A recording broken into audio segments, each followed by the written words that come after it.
CMA Vijender Sharma, President of the Institute of Cost Accountants of India, CMA S. Krishnan, MD and CEO, Tamil Nadu Mercantile Bank, CMA P. Raju Iyer, immediate past President of ICAI, Sri D. Lakshminarayan, Managing Director of Sundaram Home Finance, Sri S. Radhakrishnan, Chief General Manager, State Bank of India, Sri B. Ramesh Babu, Managing Director and CEO of Kayur Vaishya Bank, Sri Mahesh Bajaj, Executive Director, Indian Bank, Srimati Nalini Padmanabhan, Part-time Non-Official Director, Canara Bank, Dr.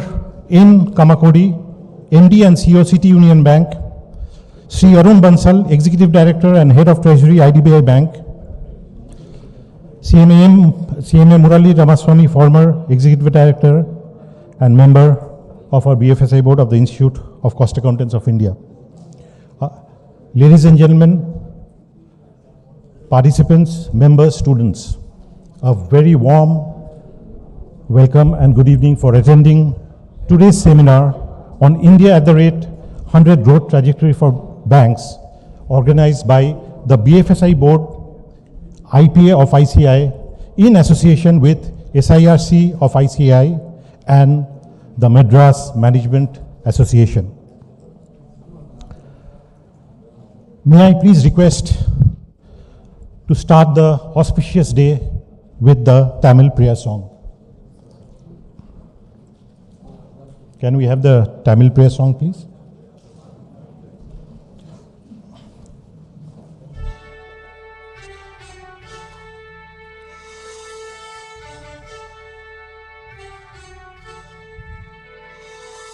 நீராறும் கடலுடுத்த நிலமடந்தை கெழிலொழுகும்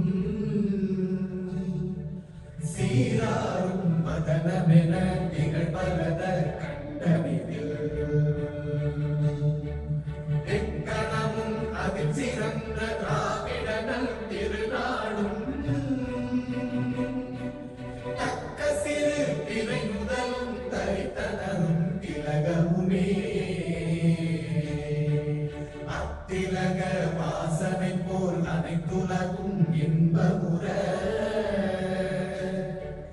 எத்திசையும் புகழ் மணக்க இருந்த பெரும் தமிழனங்கே தமிழனங்கே உன் சீரிழமை திரும்பியந்து செயல் மறந்து வாழ்த்துதுமே வாழ்த்துதுமே வாழ்த்துதுமே.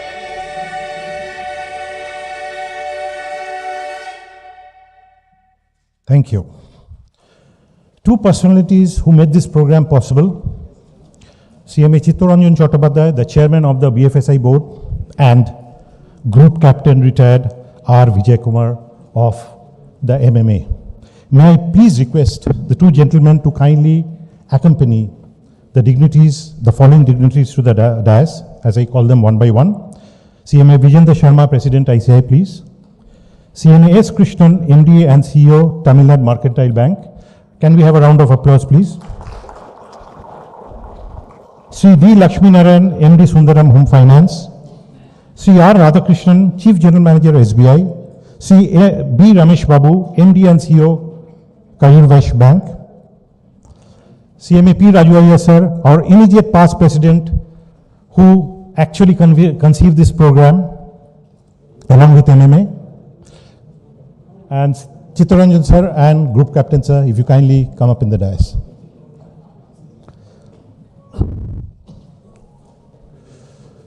Ladies and gentlemen, since this is the inaugural session, I request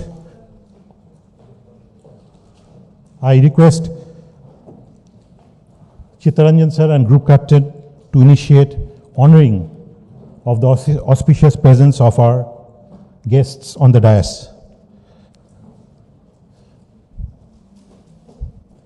Can we please honor them with a shawl and memento, please?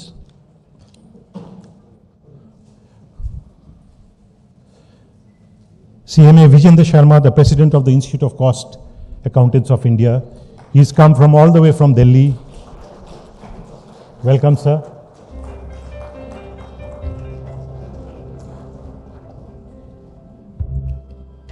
Can we make some noise, please?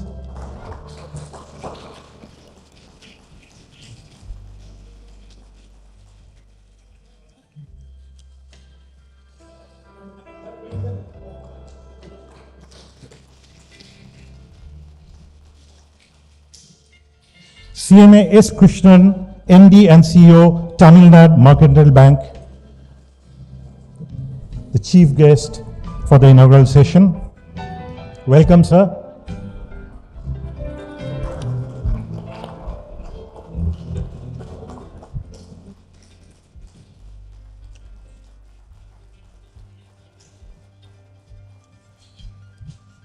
CMA P. Raju Iyer, sir, the immediate past president of the Institute of Cost Accountants of India.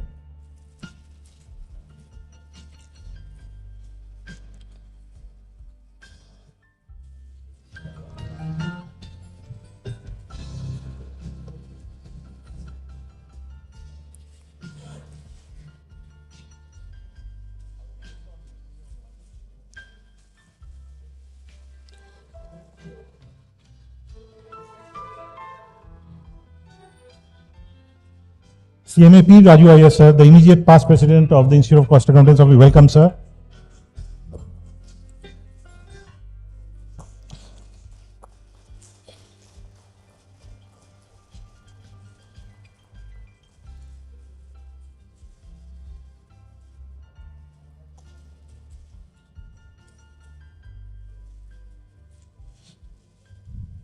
Sri B. Ramesh Babu, the Managing Director and CEO of Kari Vaishya Bank.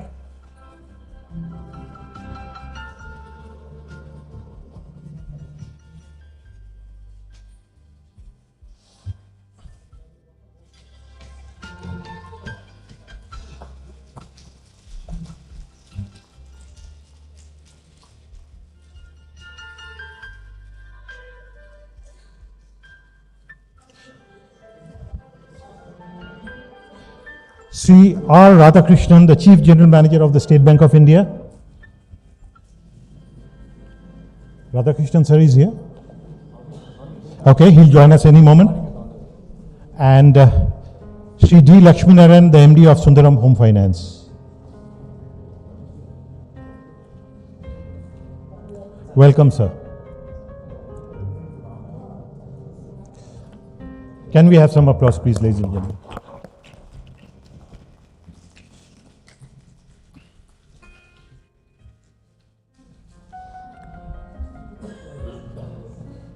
Thank you so much for coming, sir.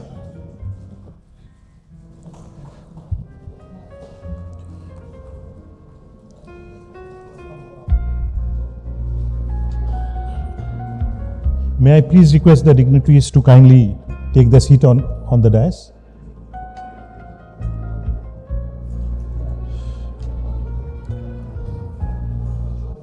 Ladies and gentlemen, this wonderful hall and most of the logistical arrangement would not have been possible if Group Captain, retired R. Vijay Kumar sir, was not there. So may I please request him to come and give the welcome address to all the distinguished participants.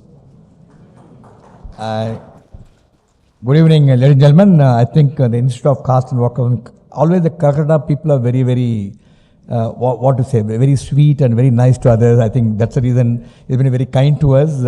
But I must say, MMA is indeed privileged.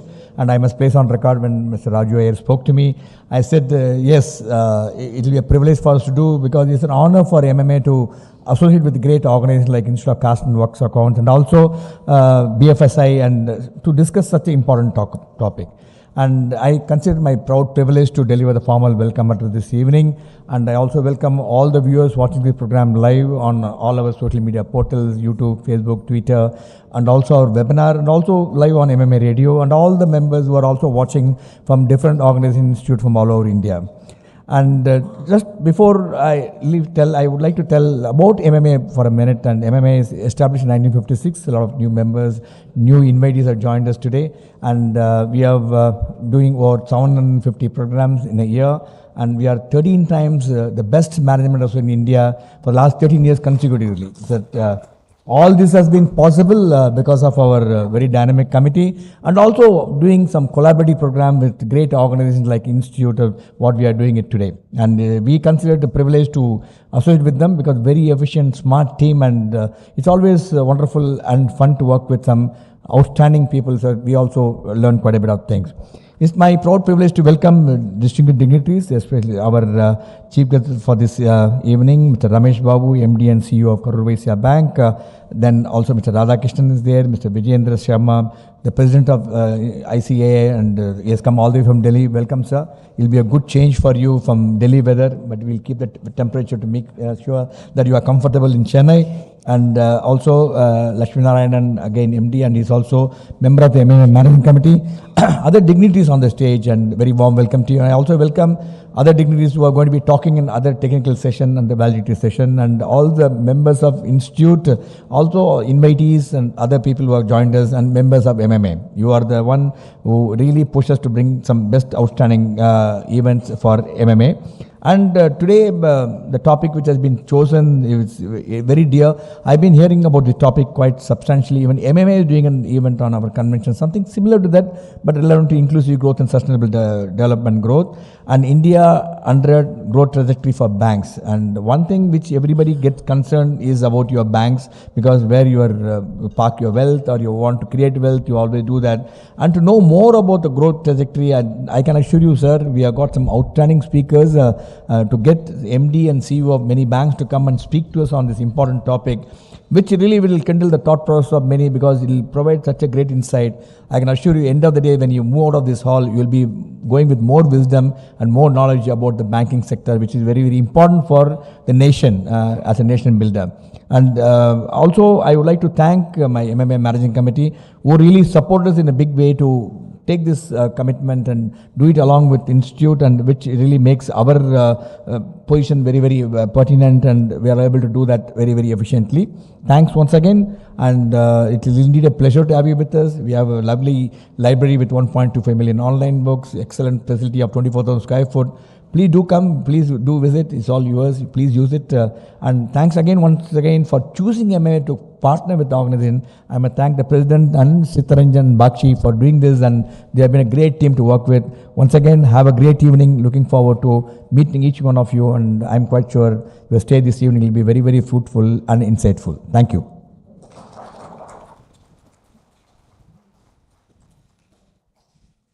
Thank you, Group Captain, sir. Now we are going to have the lighting of the lamp at the Institute, at the backdrop of the Institute's anthem.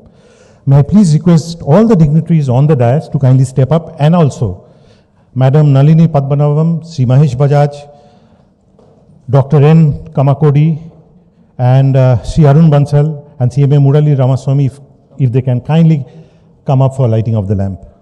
Padmanabhan, sir, please.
Thank you so much. Request everyone to take their seats on and off the dais.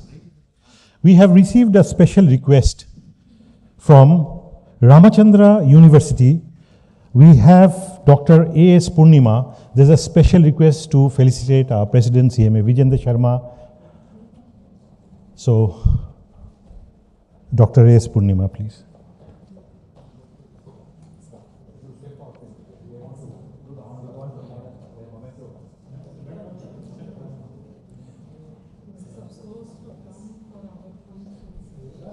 Can we have a round of applause, please?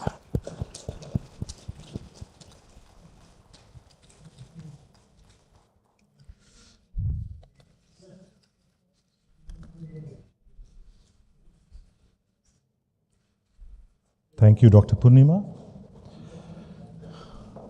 Ladies and gentlemen,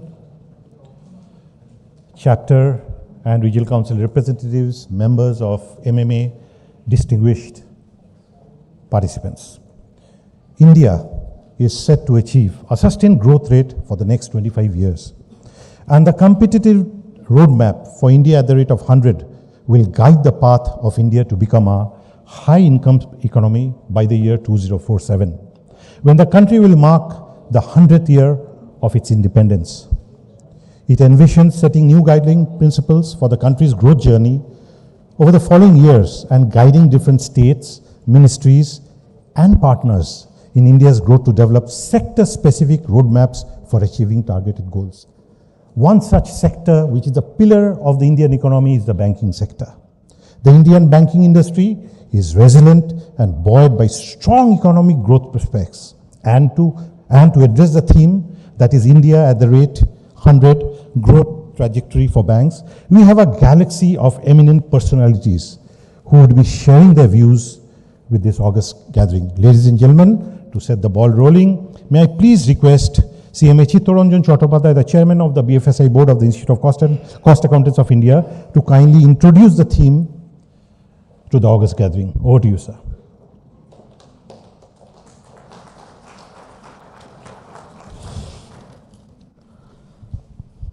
Namaskar. Very good evening to you all. I feel myself blessed to be in the city of temple as also the city of learning. Because whatever learning I do have in my banking career, let me tell you, majority of my learning took place in this city. So I can never forget this city, and I understand that I really am blessed by God to be here in the city of temple. My respected president of the institute, Sri Vijendra Sharma, immediate past president, Sri P. Raju Iyer, my vice president who could not come due to some very exigencies in absentia, CMA, our very dear Mr. Rakesh Balla, Mr. B. Ramesh Babu, MD and CEO of Karur Vysya Bank, Sri Radhakrishnan in absentia, of course, he might be joining because of his suddenly a very busy schedule. He couldn't make it a time, but we want to keep our time schedule intact. So naturally, we have started. Sri D. Lakshmi Narayan, MD, Sundaram Home Finance, and the chief guest, our icon of the profession, CMA, Sri S. Krishnan, again another, one of the seasoned banker, our advisor, member of the BFSI board, CMA Murli Ramaswamy, former ED of Bank of Baroda, and today's esteemed speaker, who has made his time all the way from Mumbai, the executive director of IDBI Bank, Sri Arun Bansalji, and of course, one of our close, our advisor, close associate, Madam Nalini Padmanabhan, and our speaker, another speaker, legendary, who has already placed his name in Harvard Business Review, who will be coming in the valedictory session, Sri Mahesh Bajaj, Executive Director of Indian Bank. And of course, Sri B. Rajkumar, one of the very seasoned banker, our board member, our advisor to the board, B. Rajkumar, Sri Shamal Ghosra, former general manager, consultant of our board, and I can see one, an entrepreneur CMA who is known by his name. He is not Venkatramani, sir. He is here. Many members of our CMA profession, industrialists, students, ladies and gentlemen. I welcome you all in this program. But from the BFSI board, I just want to mention you 2 or 3 points. I won't take much time. Prime Minister Sri Narendra Das Modi ji on 15th August, he gave a clarion call that India has to be a developed nation in 2047. That's why India 100. This has been at the rate 100 is be one of the now slogan. In this juncture of time, how the banking sector will work. Let me tell you, gentlemen, this COVID, three spells of COVID that disrupted the economy like anything. The one sector, we have to give salute to them. At the cost of many thousand lives, they have helped the country to remain intact in the globe. And India is to be one of the surprise nation amongst the whole world, that how this country could sustain, all credit goes to this BFSI sector, to the bankers. Please give big hands and applause to these bankers who has made it our life easy. They have taken their life in such that much of risk, but we ultimately could understand that this BFSI sector we have to participate. From the Institute of Cost Accountants of India, we have started a journey to handle the bankers, to the financial service sectors, to the insurance sectors. This is one of the program where we are handholding with the bankers. And our institute always feels it is not only for the CMA professionals. We shall have to be connect with the people who are the stakeholders of this country. So we are doing in our way to connect with you. Today you will be having lots of discussions. I know this is a start-started program. In start-started program, it is very difficult to listen everything. But ladies and gentlemen, you must appreciate these gentlemen after the day's toil, hard toil in the banks, they have made it a time for us. So again, I tell you to give a big applause to them that they have come on our clarion call for this. And I must not mention anything. Only I just want to put some of the points. Our professions, our institute, under the leadership of Vijender Sharma, our immediate past president, we have come out with a magnificent book. Every professional, every citizen of this country, they should have on the MSME sector. Aid, memory on lending to micro, small, medium sector enterprises, including restructuring of MSME credit. And the another document we have released, which is the only institute who has done it, that is infrastructure financing. Aid memoir to the infrastructure financing. And this infrastructure finance, as you know, that Bharat Mata project, PM Gati Shakti project, we must understand how the infrastructure finance is taking place in the country. We have also come out with the regular banking chronicle, which is distributed amongst the people, not only for the bankers, we are also sending it to the colleges, so that college boys and girls and students, they also sensitize themselves about this banking sector. Why? Because banking sector requires skilled people. When you are interacting with the bankers, they continuously they are telling, they're preaching for, give me some skilled people, because as you know, the digital currency, CBDC, many terminologies are coming where the skill is the essence of the life. So therefore, we have also thought it necessary. We have come out with the chronicle. We have also come out with the various essay competitions, quiz competitions amongst the young boys and girls, as also for our members. So in this way, we are connecting to the bankers. We are having magnificent courses for not only confined to the CMAs, but also to the all other students. We have got the certificate course on credit management in banks, certificate course on treasury and international banking in the banks, certificate course on operational risk management in the banks, certificate course on general insurance of the banks, certificate course for the investment management of the banks, including very derivative and advanced derivatives, all we are coming out. Why? Because the days are coming where you have to understand all these things to make you a wealthy person, because unless and until you become wealthy, India cannot be a developed nation. So your wealth, your generation of wealth will be ultimately helping us. So we from the institute, we are just trying to add value, and we are trying to add as a catalyst for the whole country itself, including the banking. I am very much grateful, sir, that you have been here with us, and I am very sure that ultimately, at the end of the day, the takeaways will be definitely enriching one, and we shall be learning, we shall be relearning, and we shall be unlearning. Thank you. Thank you so much, sir. Since we are running short of time, we are running late by 20 minutes. The question answers, if any, you will find a question answer note paper inside your folders. Kindly have them forwarded to me. There are volunteers around. Time permitting, we'll take question answer sessions as we go forward. Next, I'd like to request CMA P. Raju Iyer, our immediate past president, to kindly deliver his address to the August gathering. Over to you, Raju, sir. So we can give you a mic if you want to speak.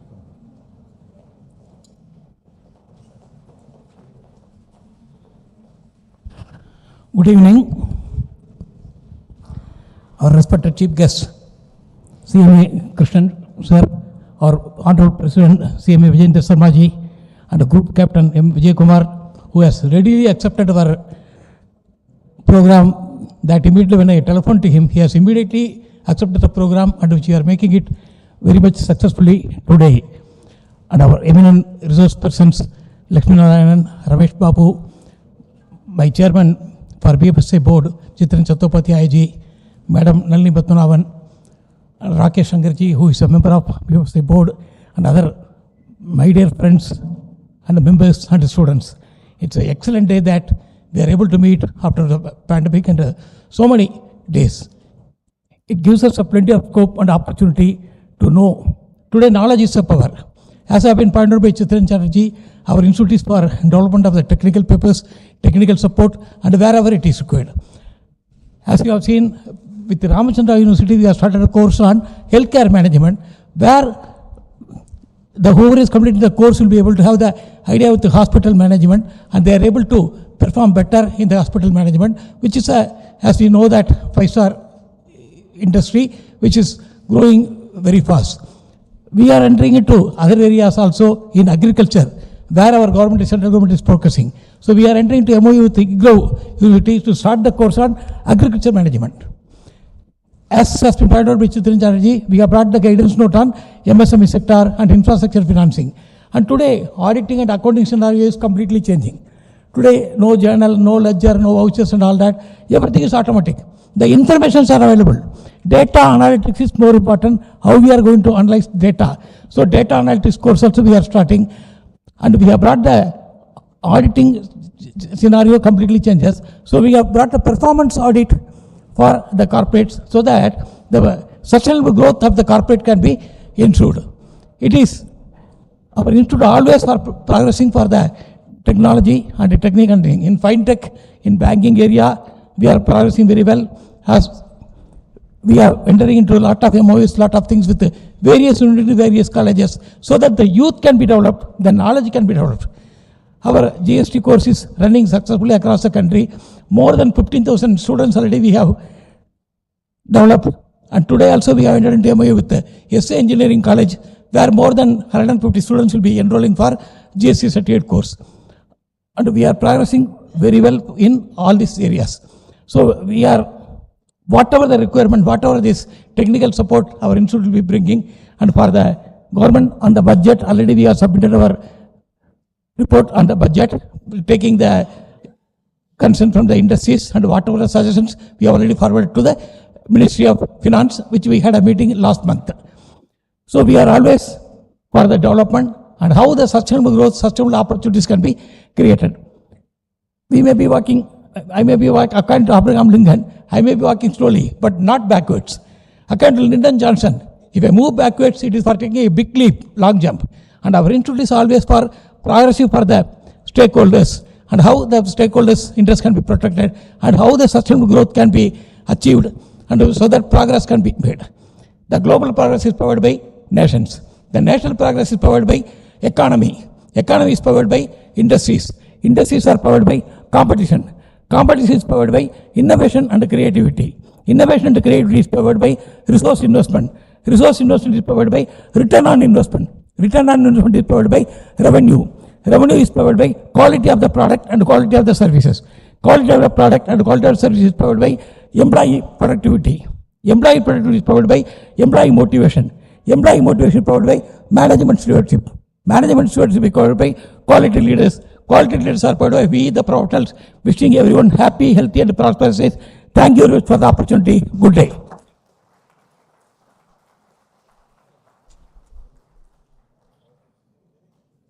Thank you so much, Raju sir, for having taken us through the chain of events that leads to driving the economy and industries. Ladies and gentlemen, a big round of applause for CMA Vijender Sharma, President of the Institute of Cost Accountants of India. Sir, may I please request you to come and address the gathering.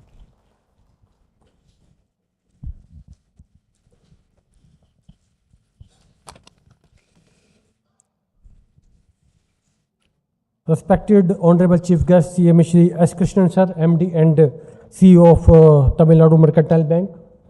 Group Captain R. Vijay Kumar Sir, Retired Executive Director of Madras Management Association. Shri B. Ramesh Babu Sir, the MD and CEO of Karur Vaishya Bank. Shri R. Radhakrishnan Sir, the CGM of SBI. Shri D. Lakshmi Kumaram Sir, MD of Sundaram Home Finance. My colleague in the council, CMA P. Raju Sir, the immediate past president. My colleague in the council, Mr. CMA Chitran Chattopadhyay, and I also acknowledge the presence of Madam Nalini Padrabad, the Director of Canara Bank. All the stalwarts of the banking fraternity of the desk. And ladies and gentlemen, very good evening to all of you. Actually, today it's a very wonderful day that we all are gathered here. We are among the galaxy of the stalwarts of the banker profession. You see, our Honorable Prime Minister, sir, on the 15th of August, he mentioned that by 2047, we should be a developed economy. And next 25 years will be the Amrit Kal. To become a developed economy, today where we stand, because if we compare ourselves with the China, the per capita income is 5.5 times more than us. If you compare ourselves with the UK, they are 33% times than our people. So we have to work very, very hard. To achieve this target, it's very, very important to understand what is the role of the banker has to play. We have seen the history that time and again, the opportunity, the strength of banker was tested. It was in 2016 when demonetization was there. That time it came as a surprise to everybody over here. We have to change the currency. That time the bankers, in spite of whatever the surprise comes to us, they handle the economy very, very efficiently. None of us have any difficulty. Some hiccups were there, but bankers handled it very, very efficiently. The second time it comes when it was basically our stress asset was going on. What was happening? When any corporate go for any business, all of we are belonging to the commerce section fraternity, our debt equity ratio is 1.5 to 1. It means if promoter contribute 1 rupees, the banker will be contributing 1.5. That is the standard debt equity ratio. When we claim that how the economy is growing, we always give the credit to the corporates. But who actually is spending the money? It is the banker, those who are supporting the corporate and controlling them directly, indirectly to control the economy also. There was a time, brother, when Corona also attacked us. When Corona was there were 3 people on the road. One was the doctor, second was the police officer to manage these affairs, the third were the bankers. During the Corona time, we have tested that none of us struggle to have any sort of thing because we were sitting at home, but we have not seen any sort of scarcity. Our bankers were there working full time over the time rather to support our whole economy, all our company, country as a whole. So big clap to the bankers. They time again they prove themselves. So we can say that without the bankers, even the local balance is not able to maintain. Now let me go to the border level also. What is happening nowadays? There was a time when China attacked us, various time. Now it is going little bit, but we are able to handle that. They were attacking our physical territory, but what is happening today? They are not attacking on our physical territory, they are attacking on our economy. They are not sending the tankers to conquer our country. They are sending the very, very economical cheap products to our country. So it is very difficult for the corporate to sustain themselves, to remain competitive. There was a time when our cost was, if this is my product, my manufacturing cost is 80 rupees, then I was able to add 20 rupees as profit, I was able to sell it 100 rupees. But now what is happening? If this product is available to the global market at 60 rupees, and if I want to remain into the competition, into the market, it is very important that my cost should be restricted, inclusive of profit, up to 60 rupees only. It means the pricing of my product will be decided by my competitor. So in all the major companies, you will always find a involvement of the banker directly or indirectly, because they are the lenders. Over the period of time, we have seen that lot of stress assets come to the limelight. In 2016, the government of India has introduced the IBC code, Insolvency and Bankruptcy Code. And by that time, I think we have written off about 10 lakh crores from these banker various systems. but we have recovered the good amount of money also. It doesn't mean that whatever written off, it is not that we are not going to recover. Yes, we are going to recover from the people, either from their personal assets or their company. The change of the corporate gets changing their hands, ultimately economy is safe hands. So we are claiming all the garbage, whatever collected over the period of 50 years or more than that. I think the role of banker is very, very challenging. How we can support them. So being a cost and management accountant, what we see, when any balance sheets come to the bankers to take any decision, the balance sheet is a common document. It is available for everybody, but it is not carrying the information for everybody.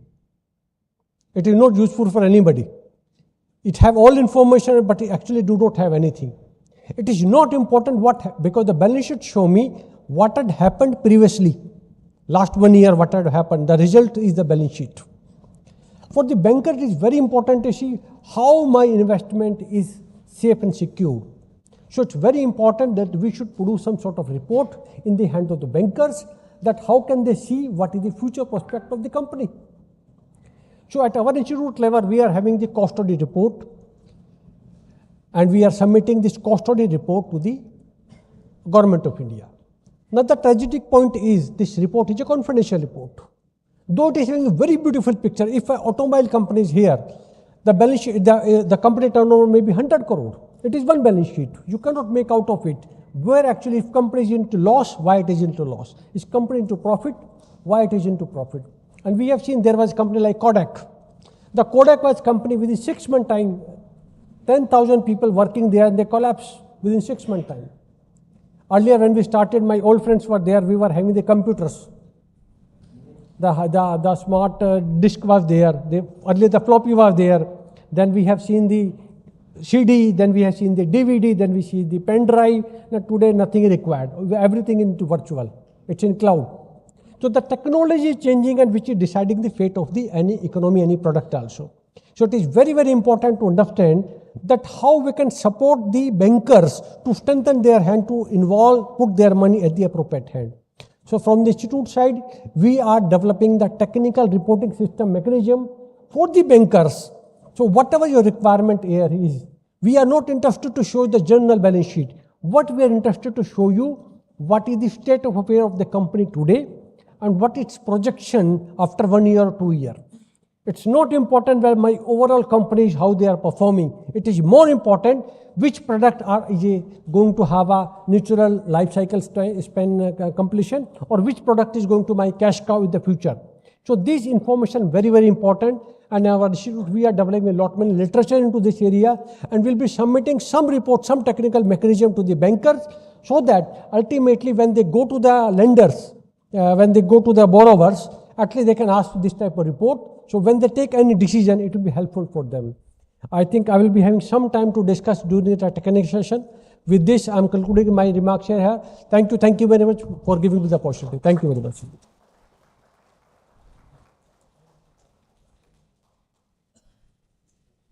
Thank you, President Sir, for your views and thoughts on what is about to come for the economy and also in today's session. Ladies and gentlemen, next we have our guest speaker, Sri B. Ramesh Babu. He is the Managing Director and CEO of Kayur Vaishya Bank. A round of applause for him. Please, sir. If you kindly address us.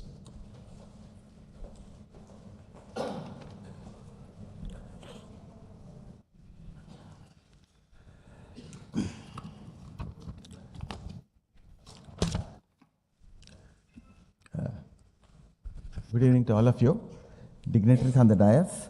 So, Group Captain Shri R. Vijay Kumar and my good friend, whom I first time I met, but I have been continuously in touch through WhatsApp, Mr. Chittaranjan Chattopadhyay. So, how many times I have got his message and I responded, I do not know. I am very happy, first of all, I am able to meet him today in person. And so, Mr. Padmanabhan, Mr. Raju Iyer, Mr. Vijendra Sharma, and Mr. Lakshmi Narayanan, and of course my colleague and my co-MD, TMB, and a good friend, Mr. Krishnan. So, and dignitaries of the dais and many of the young faces who are there. Actually, I am very thrilled to see many of the youngsters here and all. I was thinking many of the businessmen will be there, grey-haired and all. Rather, when I saw, I was so enthused. So it shows the interest all of you have to know what these banks are there, what is the trajectory, what is happening, what happened and what's going to happen. That is quite heartening to know that. So before I commence this thing, I need to thank the earlier speakers for profusely praising the banking community for the services what they have rendered during COVID. I agree, it is reciprocal, and it was other side also they have understood what is that they require and they have mellowed down their requirements and all. That's the reason bankers are able to do. And likewise, Ms. Sharma has also mentioned about what a cost accountant can support, how a cost accountant can support a banker. That's very good to hear. Very subtly he has covered everything and all. So thank you very much for bringing it out. Now coming to the topic.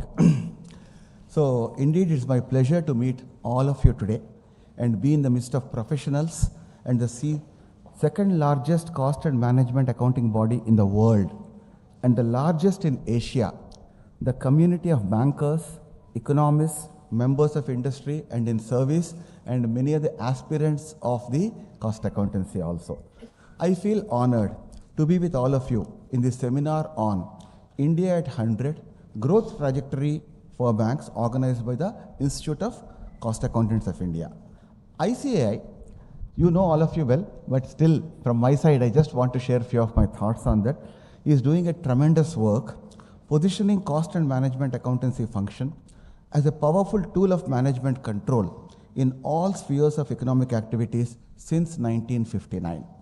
What began as a mere exercise in estimating the cost later developed into a movement for efficiency and optimum utilization of scarce resources. In a world of unprecedented disruption and market turbulence, transformation today revolves around the need to generate new value, to unlock new opportunities, to drive new growth, to deliver new efficiencies. The Institute's motto, Tamasoma Jyotirgamaya, meaning lead me from darkness to light. When the Vedas refer to the darkness to light, they mean ignorance and knowledge, respectfully.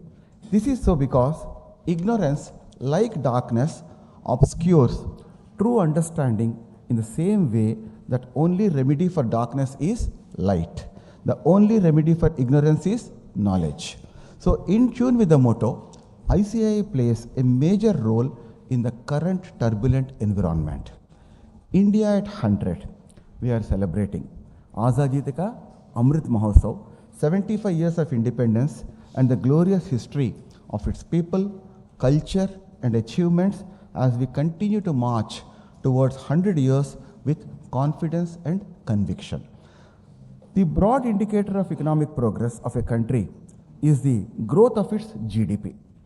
For the current financial year 22-23, Reserve Bank of India has projected a GDP growth of 7.2%, which places India amongst the fastest growing economies of the world. Over the last 7 decades, the country has gone from having a GDP of just 2.7 lakh crore, just 2.7 lakh crore at the time of independence, to now sitting close to 230 lakh crore, which in dollar terms comes to 3.12 trillion. So that's how the country grew. Once branded a third world country, India is now the 5th largest economy of the world. And as per the prediction of Morgan Stanley, we are slated to double our growth rate in the coming decade and would be the 3rd largest economy by 2027, as India plans to be a $5 trillion economy by 2025. Over the years, the Indian government has introduced many initiatives to strengthen the nation's economy. Over recent decades, India's rapid economic growth has led to a substantial increase in the demand for exports. India has risen to 46th position in the Global Innovation Index and has emerged as the 3rd largest ecosystem for startups after the US and China, with around 84 active startups in India attaining the status of unicorns between 2018 and 2022.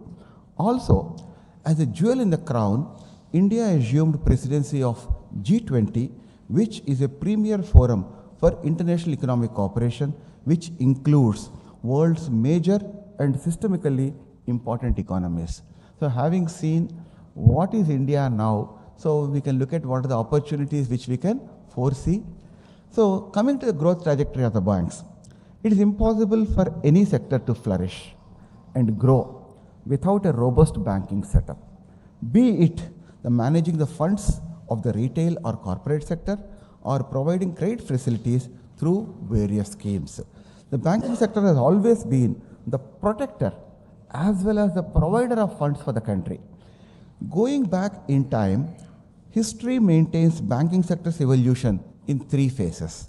The first phase is pre-independence, second is post-independence till 1991, and third is reforms, post-reforms. Now coming to the last 2 decades of the banking, the Indian banking industry witnessed the rollout of innovative banking models like payments and small finance banks. In addition to many outreach programs for an inclusive growth, major banking sector reforms like digital payments, neo-banking, etc., and the rise of Indian NBFCs and fintechs have significantly enhanced India's financial inclusion and helped fuel the credit cycle in the country. This also stresses the requirement of partnership between banks and fintechs to improve their distribution network. The digital payment system in India has evolved the most among 25 countries, with India's IMPS being the only system at level 5 in the Faster Payment Innovations Index. India's UPI has also revolutionized real-time payments and strived to increase its global reach in recent years, while API, Application Programming Interface, has enabled access of seamless banking to the customers within a matter of seconds. In fact, UPI and Aadhaar-enabled payment system AEPS have sought in a dramatic shift in consumer behavior and usage, as around 400 million people tap into these digital technologies, which was just 10 years back. So while we spread the credit blanket and reach out to every nook and corner of the country, banks have tightened their due diligence methods due to RBI's AQR to ensure cleaner balance sheets. Corporates understood their requirements in view of the various actions taken, which includes the advent of IBC, as well as bad credit history can have an adverse ripple effect on them. This has led to the gross NPA of the scheduled commercial banks falling to a 6-year low of 5.9% in March 22 and would fall further to 5.3% by March 23, according to the Financial Stability Report of RBI published. So now, friends, let us remember, as the world reeled in the pandemic, which gripped every nation and tore into each economy during the period of 20 and 22, everyone was skeptical about India. The question all around was, how can a nation with such a huge population and with a weak medical infrastructure withstood such a pandemic? But the government not only ensured medical facilities were made available in every cranny corner of the country, but we even successfully launched indigenous vaccines, which not only provided protection and treatment to our own countrymen by administering 225 crore doses, but we also arranged to make these facilities available to the world at large by providing vaccines to 85 other countries and helping them move out of the crisis, thus proving our values of Vasudhaiva Kutumbam. So the banking sector led by RBI remained on the forefront during the crisis. Previous speakers also have mentioned about that. The first step that was taken to ease off pain of the commercial sector and the small scale business class was by introducing moratorium schemes, followed by introduction of emergency credit line scheme and such other schemes which ensured that economy remained strong and resilient. The banking sector also ensured the economic machinery was sufficiently oiled by keeping the branches on and working even on during the peak of pandemic when the entire country was under lockdown. The pandemic had one positive effect. It changed the way people looked at and managed the money.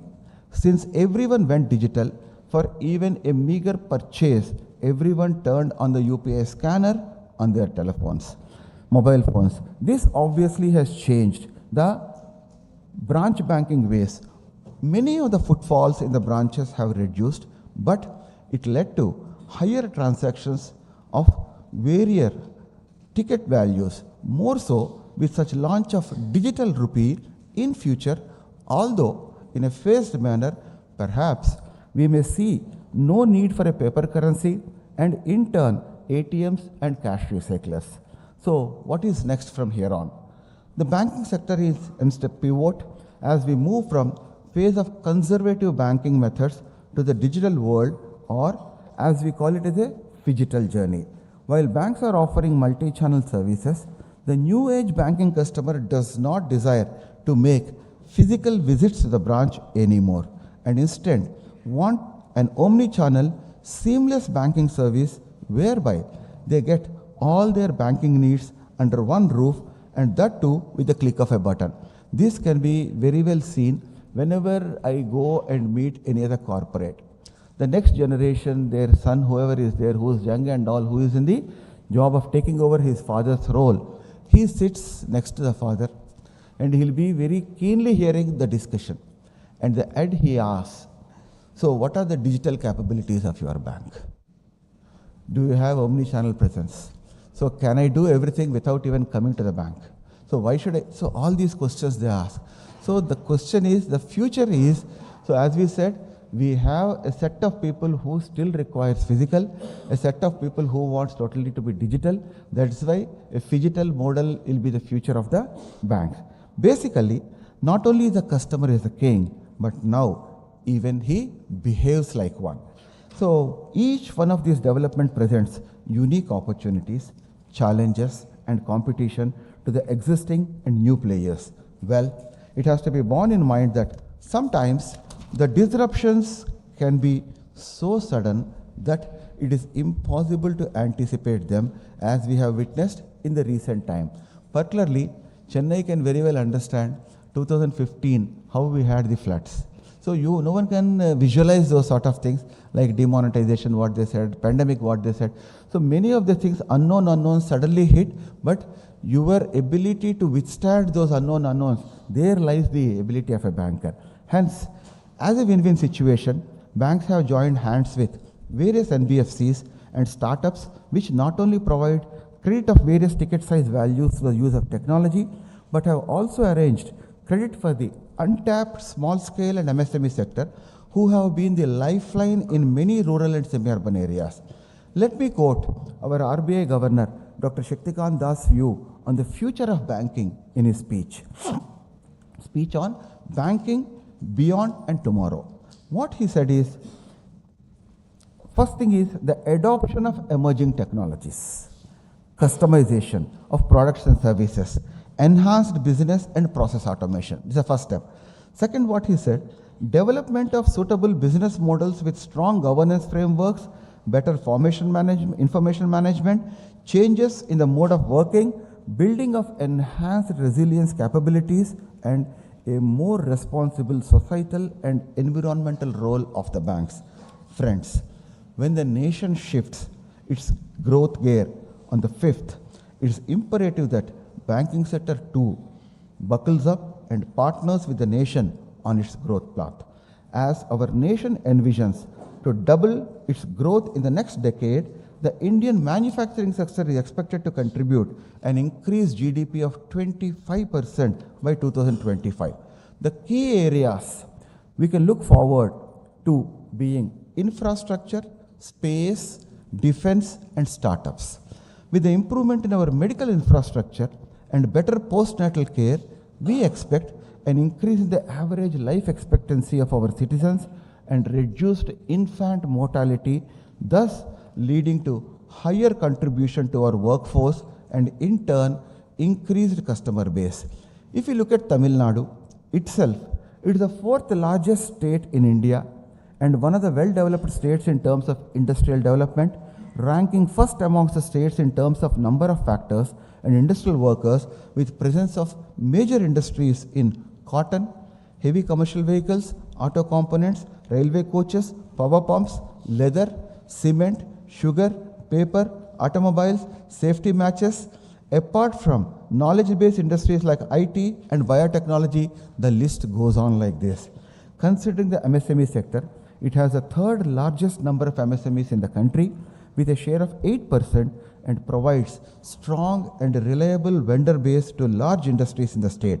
The state also enjoys logistical advantages due to the presence of 3 major seaports, airports, quality of human resources, a peaceful industrial climate and a positive work culture.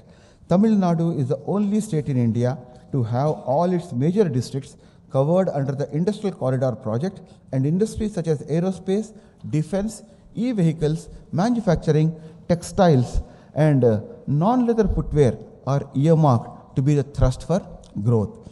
These are great avenues of opportunities for the finance sector, both at corporate and at retail level. So when we talk about the opportunities, a saying is there which says, God is like Wi-Fi. God is like Wi-Fi, available everywhere. So the correct password what you require to reach the God is faith. If you have the proper faith, you will be able to reach the God. Likewise, opportunities for the banking are also immense. But we need the correct password, that is the customer connect. The customer, what he needs, if we can understand, if we are able to deliver that, that is the correct password for the banking and nothing else. So as I speak about the banking sector at large, I would like to introduce Karur Vysya Bank to this esteemed audience. Established in 1916 in our homeland, Tamil Nadu, we have served the nation with 106 years, glorious years, focusing on both individual customer and business community at large.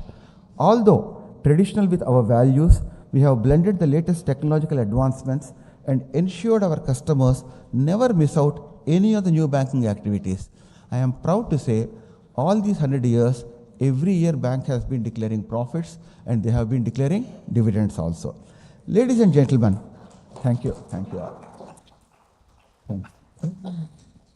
Ladies and gentlemen, it will be our pleasure to be associated with your new initiatives.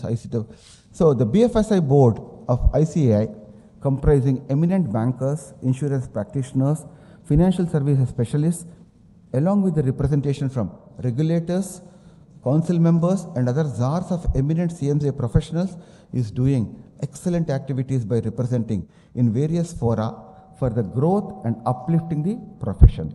The services offered by CMA professionals in the areas of forensic audit, concurrent audit, due diligence audit, stock audit, credit audit, revenue audit, performance management and audit of project loans, preparation of cost feasibility report along with the TEV reports are really beneficial to the BFSI sector.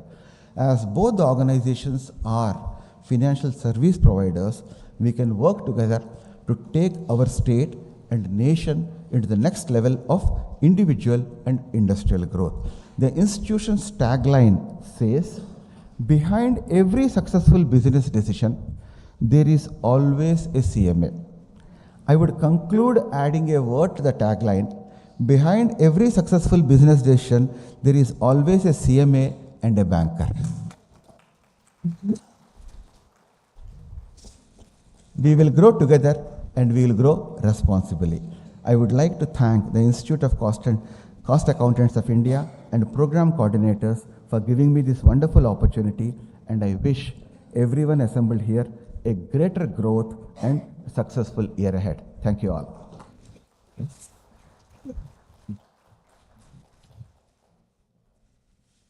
Thank you so much, sir, for that in-depth analysis and explaining to us on our preparedness. We have got to prepare ourselves to have the ability to withstand black swan events. And sir, we assure you, because of your words of encouragement to the institute, that as you said, that the password is required to reach the target, We assure you that the institute, the CMAs will be a part of the password so that we can work hand in hand with the banks. Ladies and gentlemen, our next speaker is on the way. He'll be arriving here anytime. That is Sri R. Radhakrishnan, the Chief General Manager of SBI. So may I please request now Sri D. Lakshminarayan sir, he's the MD of Sundaram Home Finance Limited, to kindly address this August gathering with his speech. Thank you.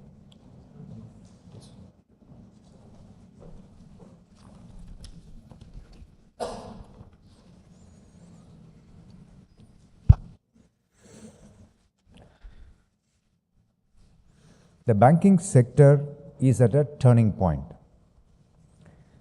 25 years ago, how did our banking sector look like? Computerization was still being debated.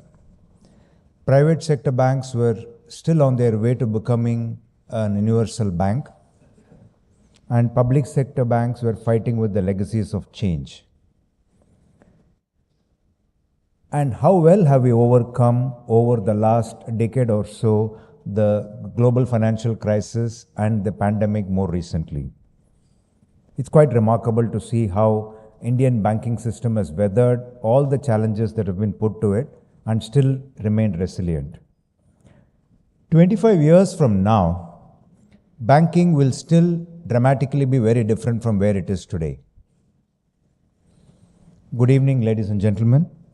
I'm honored to be here and thank you for the invite for being here in this forum. Before I proceed, I will confess that I'm not an expert either on banking or on predictions. But here I'm going to be doing both in my speech shortly. The key measures for the banking sector are improving. But what is the outlook for the sector, when bank at 2047? The biggest threat for banking, as for any other industry currently, is the emerging global trend. New challenges, often from different industries and from the kind of cross-industry platforms such as Amazon, Flipkart, Google, etc., which have a vastly superior economic model and a funding capability. Banking is facing a future marked by fundamental restructuring, but we can also assume the banks that will navigate through this will become better and more profitable and will grow faster. In the next era, banks can realign to compete in new arenas organized around customer needs. These arenas will expand far beyond the current definition of financial services, and they will also be hotly contested by a wide range of tech giants, technology startups, and other non-banks. But this daunting reorganization, or breakup if you will, could also provide banks with an immense opportunity. The banks that successfully manage the transition will use technology and data quite successfully to embed themselves deeper into customers' lives with real-time services that were unimaginable just a few years ago. The opportunity is great for those who move fast into this new future. Banking is also losing its traditional advantages. Until recently, big banks drove profits and growth by applying synergies, economies of scale, and accessing large pools of capital. While traditional banks have been convenient one-stop shops for businesses and consumers, many haven't evolved their products in a way that matches the tech-driven pace of change in the other industries. Products such as the savings account, loans, and the investment advisory platforms, etc., look undifferentiated today. And people increasingly feel frustrated by the financial fragmentation that banks have imposed on many consumer processes. Banks need to identify and engage these customers as their new competitors are doing. To compete, most banks will need to embrace technology, cross-industrial platforms, and manage to live with, coexist with technology. These platforms dismantle the barrier between traditional industries, reshaping the customer behavior to fulfill their needs. Platformization is now becoming the new trend. Banks now compete with organizations that have the capacity and desire to offer any kind of financial services. Global tech giants have used their platforms to offer banking, and they offer it seamlessly to millions of customers. Tech advances have eliminated size as a big advantage to the banks, winning customer loyalty, aggregating and analyzing data, and building networks of capital. One recent paradox that we notice is a lot of these emerging fintech startups want to be like banks and get into lending operation. And banks all want to be like tech companies introducing new technologies and new platforms. So, what will the next phase of banking look like? The successful bank of the future will be defined as a network of various platforms, and a few banks will dominate the spectrum of banking, but many will participate in that network. The transformation is not easy, it will take time, but the leaders who move in fast, stay ahead of the curve, and remain patient will break out of the stagnant growth trajectory that the banks have put themselves in and be ready for the future. Indian banks will continue to carve out a clear roadmap of the changes it needs to make to its operations and, more importantly, culture before achieving the success in digital future. These changes may include a paradigm shift within the organization to deconstruct internal and monumental transformation away from the existing systems for a modular infrastructure. Or they could be to even upskill employees to spur the development of new digital solutions and services, or a more robust cybersecurity layer to safeguard their customers from data threats. As banks gear up with an objective of meeting these goals, the adoption of a modern banking platform is very crucial. This will allow the banks to personalize solutions and customer experience while being assured that its services seamlessly becoming a part of customers' financial journey. Before I wrap up, I'll leave you with 3 things that we see banks adopting in the next few years. One is a blockchain technology. Credit rating, investment banking, loan recoveries, and every other activity that bankers are doing would be driven by blockchain, cloud computing and analytics, with less human intervention to achieve better accuracy. This would also, to some extent, protect the bankers from cyber-related attacks, which are very critical at the moment. Secondly, fewer brick and mortar. Going by the trend of the apps and super apps that are being talked about, there would be very few brick and mortar banks, addition to very few brick and mortar banks that we see in the next decade or so. And as my previous speaker also alluded to, digital currencies are here. These technologies would completely replace the physical currency in the years to come, which in turn would improve compliance and help the government in wider tax collections and better tracking of cash flows. The banks should now be prepared to face major impact of their operations due to technology and government policies more than ever before. The moral is that the winning banks will find a way to create a customer experience rather than selling mere products and services. Let me stop here and thank you for this opportunity and wish you all a very good evening.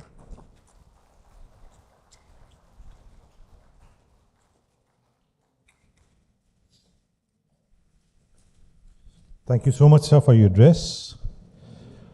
May I please request the chief guest for the inaugural session, CMA S. Krishnan.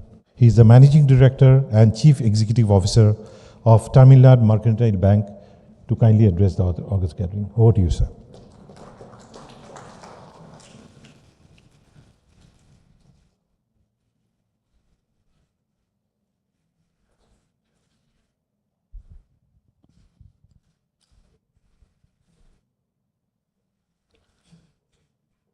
President of the Institute, Mr. Sharma, the immediate past President, CMA Raju Iyer, the Chairman of the BFSI Board of the Institute, Mr. Chitranjan, my friend and colleague, Mr. Ramesh Babu, Managing Director and CEO of Karur Vysya Bank, Mr. Lakshmi Narayanan, Captain Vijay Kumar. Of course, I'll fail in duty if I don't mention few of the names who are my getting or who are still getting me. Mr. Raj Kumar, Mr. Kumar Rajan,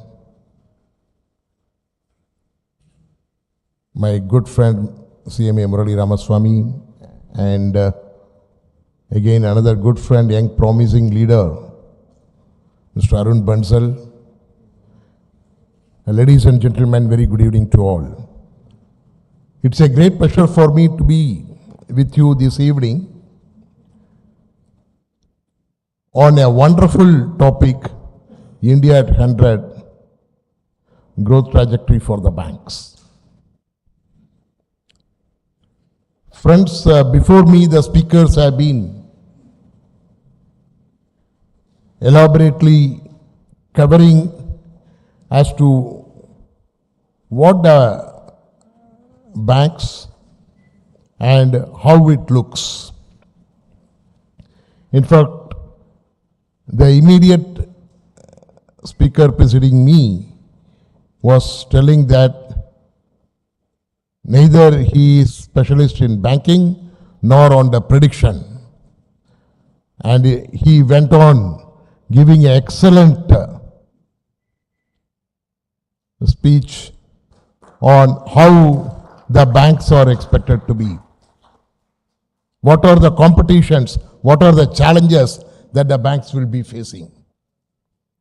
That clearly shows that a person who claims he is not specialist in banking, a person who claims that he does not know the prediction, but he is an Indian,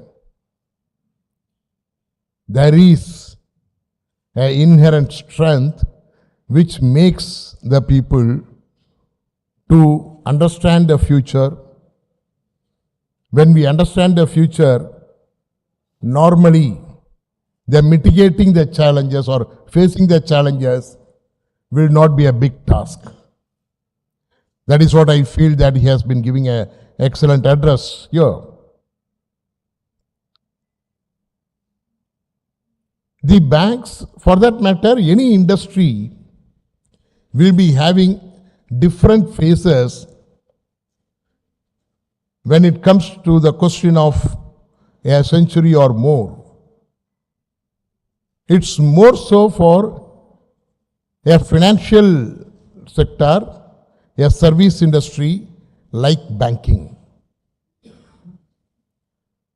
Before we see what will be the growth trajectory for the banks at India at 100, we should also understand, briefly at least, at the cost of repetition, though my predecessors have touched upon that, I feel that it is important for every one of us to understand how the banks have traveled in the past. What was its journey? What were the challenges that the banks were facing, particularly in our country? I will restrict for the time being for the domestic sector, domestic banks. If we look into the banks in India where started, there are some of the banks, or there are quite number of banks who are century old. These banks, when they started, what was the economy of the country? The country was not even independent.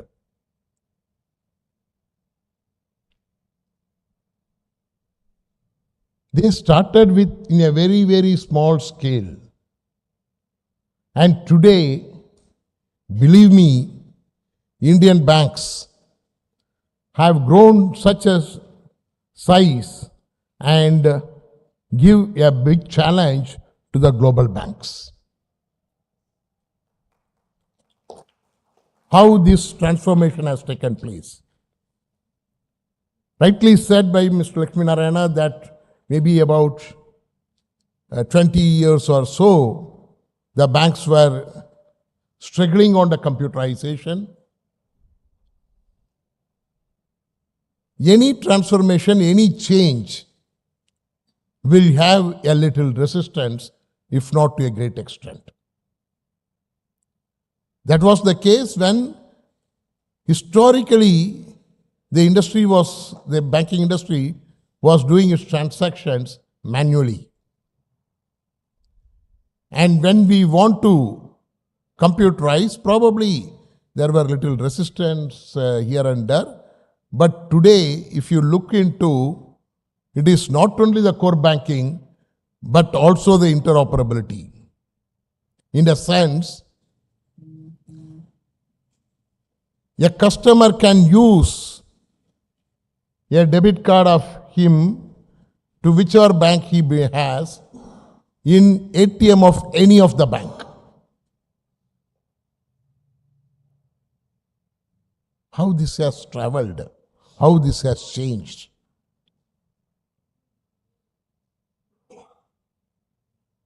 How much struggle the banks would have undergone thanks to the customers who were standing as a rock. And the bankers are always committed to give the best whatever the customer requires. The banks have been changing themselves periodically. When the banks started growing, naturally, the regulations also need to be enhanced. Indian regulator is one of the well-respected regulator across the world. The regulations have been enhanced. The supervision has been enhanced. When I say all this, that also is a challenge on the compliance. The banks have seen those things. Next phase came the digital. Totally it has changed the face. Today the world is envying India on the digital front, particularly on the banking industry. The number of transactions that take place in the UPI seamlessly, one has to salute. That is where today India is. The other countries are asking us, why not you give that to us? Why not we also partner? The other very recent introduction in India is the digital currency. While the various countries, including the developed countries, are yet to come out, we are able to, though in a closed group.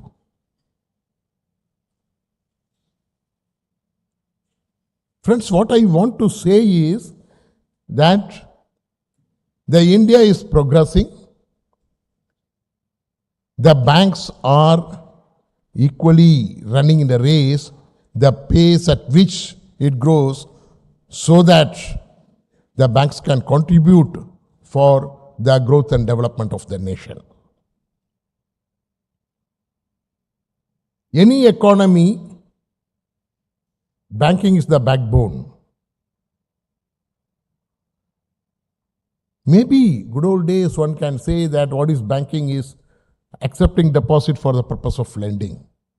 May look simple, but what is the lending? What for it is lending?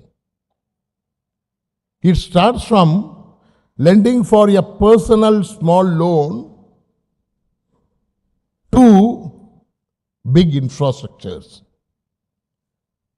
Today, if you look into the country, across the country, the roads are excellent.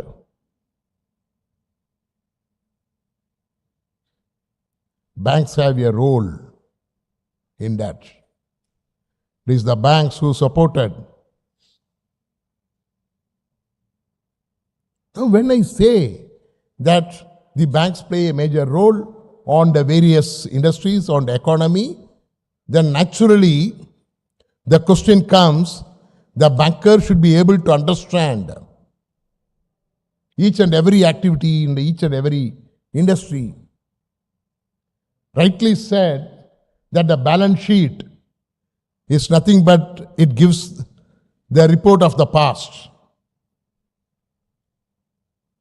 And it was also said that the bankers look into the future. Definitely. Ultimately, what the bankers look into is, with this, whether the project will be viable, both economically, financially, technically, and ultimately, will I get back my money? That is the crux. If I have to satisfy myself, then I should understand each and every activity. Unless otherwise I satisfy myself, it will be very difficult. Then the question comes, can the banker alone do it? My previous speakers were talking about the fintechs. Fintechs are thinking that why not we do the banking, and banking think that why not we do the technology company. Banker cannot do the run a technology company, and fintech may not be able to do a banking. What is required is both have to partner themselves.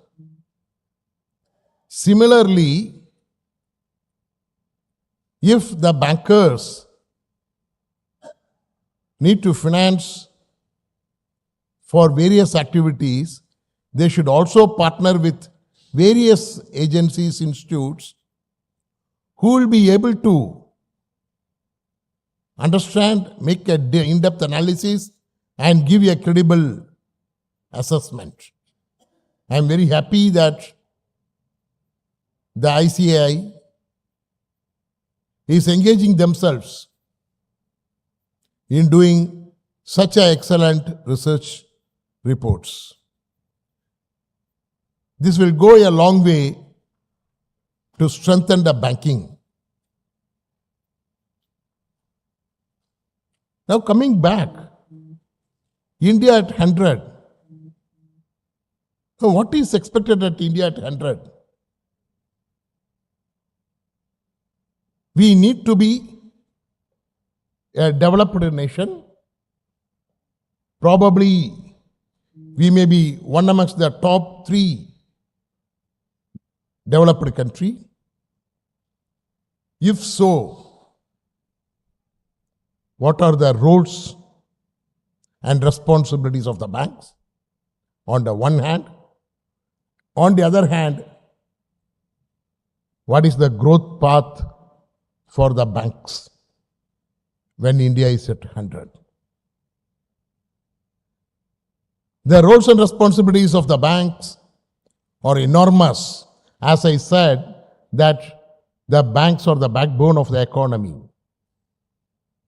I recollect what Honorable Union Minister of Finance was telling, that the banks will play a major role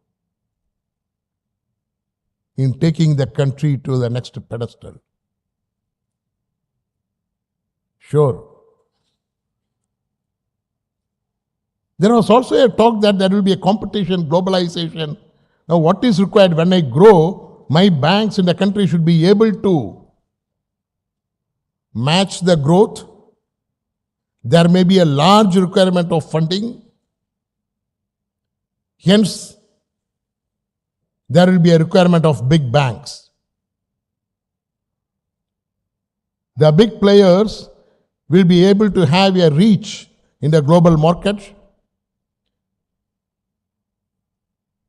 When they are able to reach the global market, they will be able to get a cheaper funds and in turn can lend at a cheaper price. The president was talking here, saying that the cost of the water bottle for manufacturing this cost me 80 rupees and 20 rupees will be my profit. I have to sell at 100. In the global market, if it is available at 60 rupees, then where do I stand? That applies equally to the banks. When I say equally to the banks, rather I should say that the banks will be a catalyst, because if I am able to get a smaller, at a lower cost, I will be able to lend at a cheaper price, which in turn will reduce the cost of production. Now for that, what is required? Big banks. The country is in the right path. If you have seen in the recent past, there were consolidation of the banks. This consolidation has made few of the public sector banks as a big bank.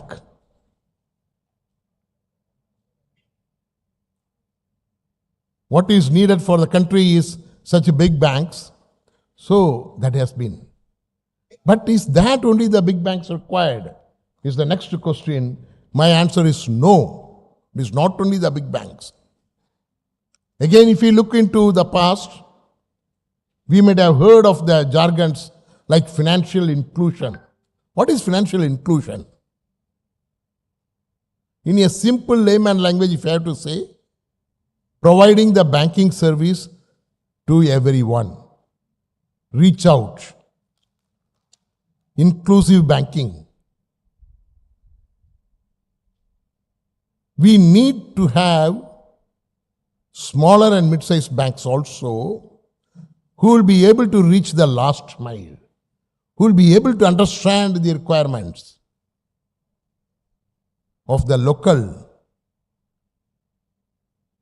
Probably, I only visualize that the days to come, the big banks will be able to compete in the global market, will be able to bring cheaper funds to the country, and the big projects will be able to, and simultaneously the small banks will be able to strengthen the small units, MSMEs. Today, if we look into the India has a mixture. There are large number of small-scale industries, large number of artisans who need to be brought up. An excellent mixture of the banking industry. Banks are there in our country. When we grow and achieve what the Honorable Prime Minister has said, what the India needs to be at 2047, there is an excellent opportunity for the banks. Another great advantage for the country is definitely, yes, the digital will have the say. Already we are able to see almost about 90% of the transactions have moved from the brick and mortar to the digital channel. In the days to come, it will further grow. When we talk of the digital, it comes with a cyber security. What is the advantage for the Indians? Indians are excellent and world over accepted for the IT in a broader term, which includes the digital and also the cyber security. It is an inborn quality probably for the Indians. So when the future is going to be full of digital, when the Indians have got such a strength, I foresee that there will be an excellent opportunity growth opportunity for every industry, more particularly for the banking, which will be mostly on the digital front. I have been going through some article where it was telling that gone are the days when I was young, they will say A for apple, B for banana, like that. Now, the ABCD is different. A is for artificial intelligence, B is for blockchain, C for cloud, and D for data. This is the order of the day. Friends, the banks are fully geared. There are plenty of opportunities. I could see lot of young buds sitting here and also maybe viewing through the channel, social media. I was told that it is being relayed. Excellent opportunities for the young buds in the banking industry. Particularly when you come with a qualified SC as a qualified CMA, where you are groomed to understand each and every process in the industry, assess the cost of production. I am sure that the cost accountants have a great innings in the days to come, as the banks have when India will be at 100. With this, I will stop and wish every one of you a very, very happy New Year. I thank the Institute for having given me the opportunity. Thank you very much.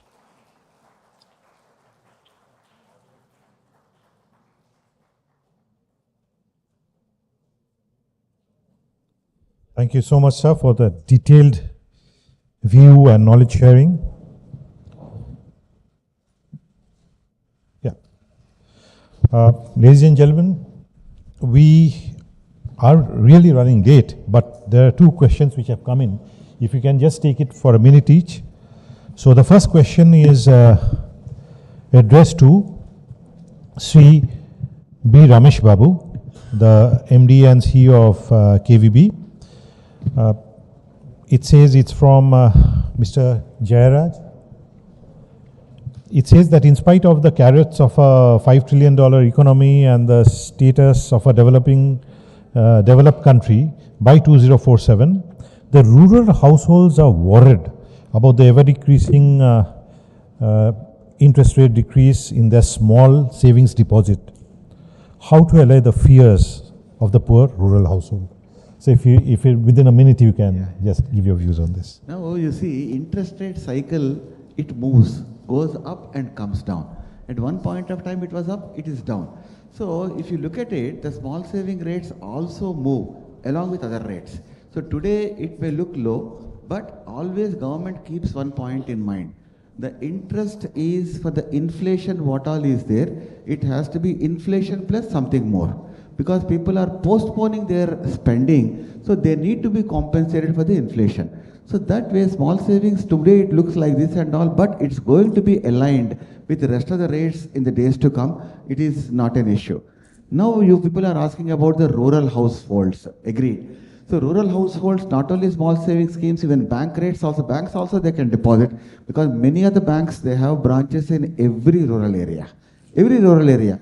You go to market anywhere you see, you find 8%, 8.25%, 7.65%. So that way people need not confine only to small savings, they can confine even to the banks also. So that way we need not worry about this rate. It's a cyclical, it will go up and come down. It is linked to the inflation. When inflation comes down, rates will come down, inflation goes up, interest rates will go up. Thank you, sir, for that crisp reply. The question was from Mr. Jayaraj. He is the retired General Manager of Steel Authority of India. One more question, not addressed to anyone in particular, is why are we not having any nationalized bank in the top 100 banks in the world? Only HDFC Bank is there at the rank of 47th. So this is by Mr. Krishnan, if I read the name correctly. So anybody would like to address this, sir? Yeah, our chief guest, please. Yes. SBI is there. SBI is there. And I was telling that the recent past there were consolidation of the banks. So hopefully that with this, many more will be in the race to reach that position. Chairman sir, do we take one more question or we move on? Yes. I'm sorry if we have time at the end of the day, we'll take this up. Ladies and gentlemen, to cater to the knowledge requirements of the industry, economy, country, the institute comes out with regular publications. Not only does it come out with regular publications, it revises it. So today, because of such a galaxy of eminent people on the dais, we would like to release the second enlarged edition of our handbook on stock and book debts audit. It's a publication of the Institute of Cost Accountants of India. If I may please request the dignitaries on the dais to kindly release the book for the institute.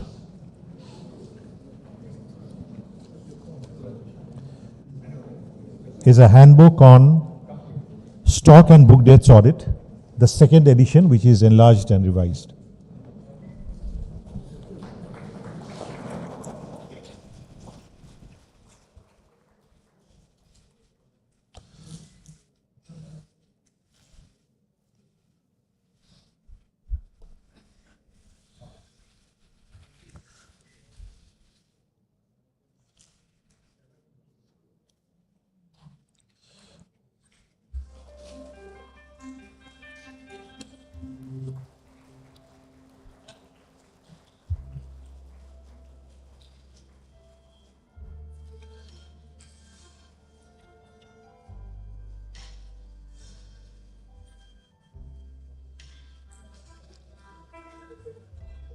Thank you so much. That brings us to the end of the inaugural session.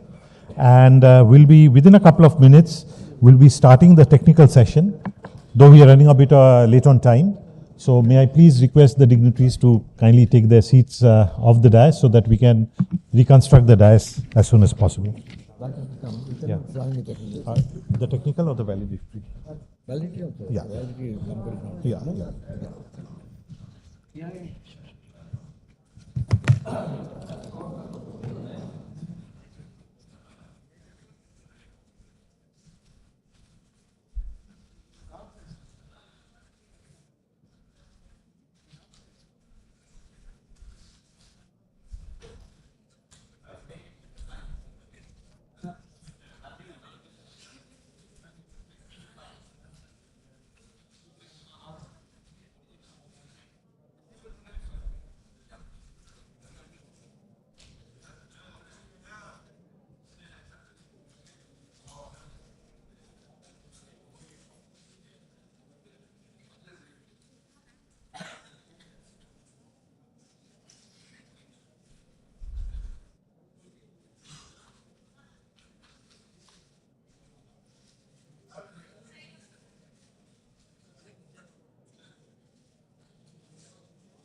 How to do this is without that here itself it will be done. This one will that time it will change, na?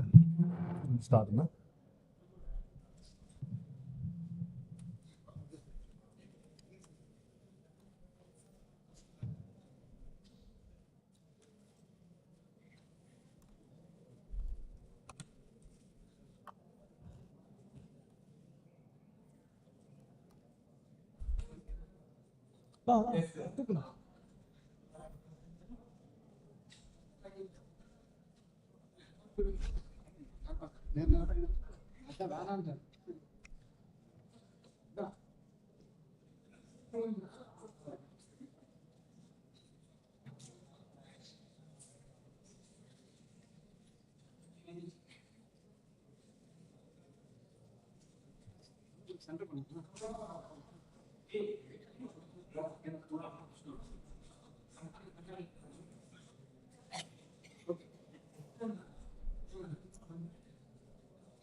Ladies and gentlemen, can we settle down? We are starting the technical session.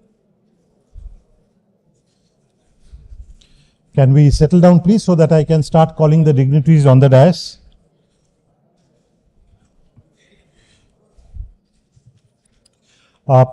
Ladies and gentlemen, you'll be glad to know that Sri Radhakrishna is the Chief General Manager of SBI. He was supposed to be in the inaugural session. He's just arrived. So he'll be a part of the technical session. So if we settle down, I'll start calling in the dignitaries one by one on the dais.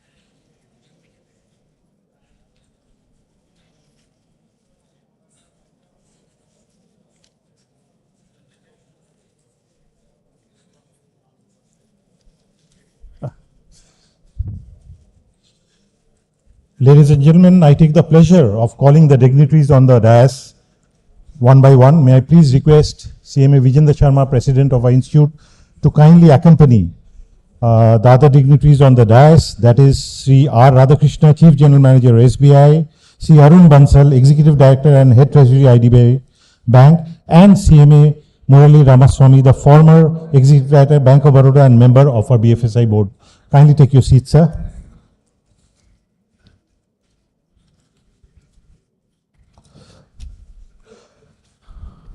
May I call upon stage CMA Chittaranjan Chattopadhyay sir and Group Captain to kindly honor our guests. Dibyendu. Sir, if you kindly come up to honor the guests, sir.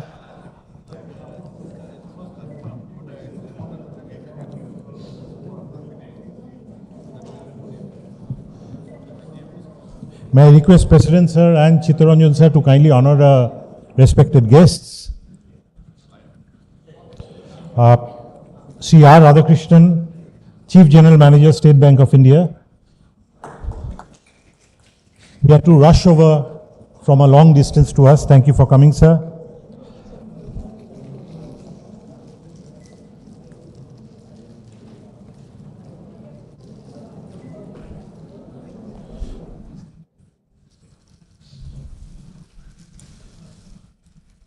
Our next guest that we have the pleasure of honoring is CMA Murali Ramaswamy sir, former ED BOB, and Sri Arun Bansal, Executive Director and Head of Treasury of IDBI Bank.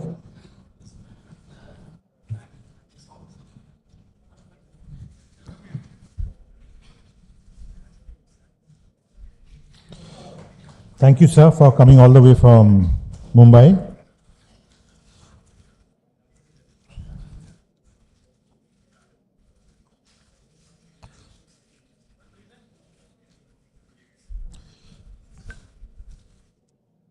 Thank you so much.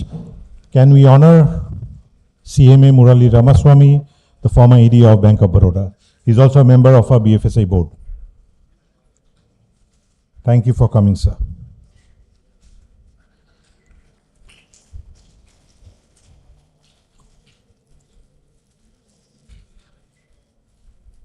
A round of applause, please, ladies and gentlemen.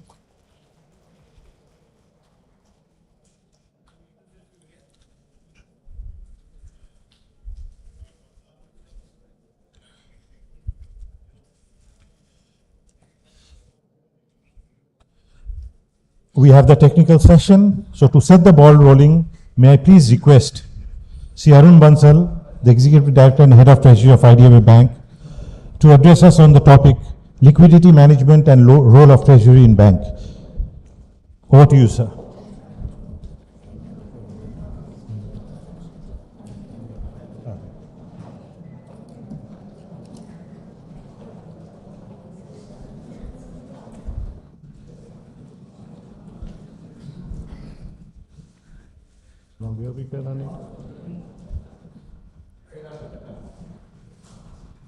Up and down, na? Okay, okay. Ji.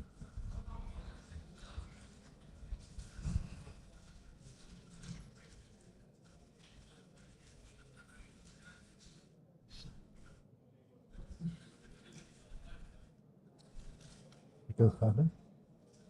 Huh? Which one?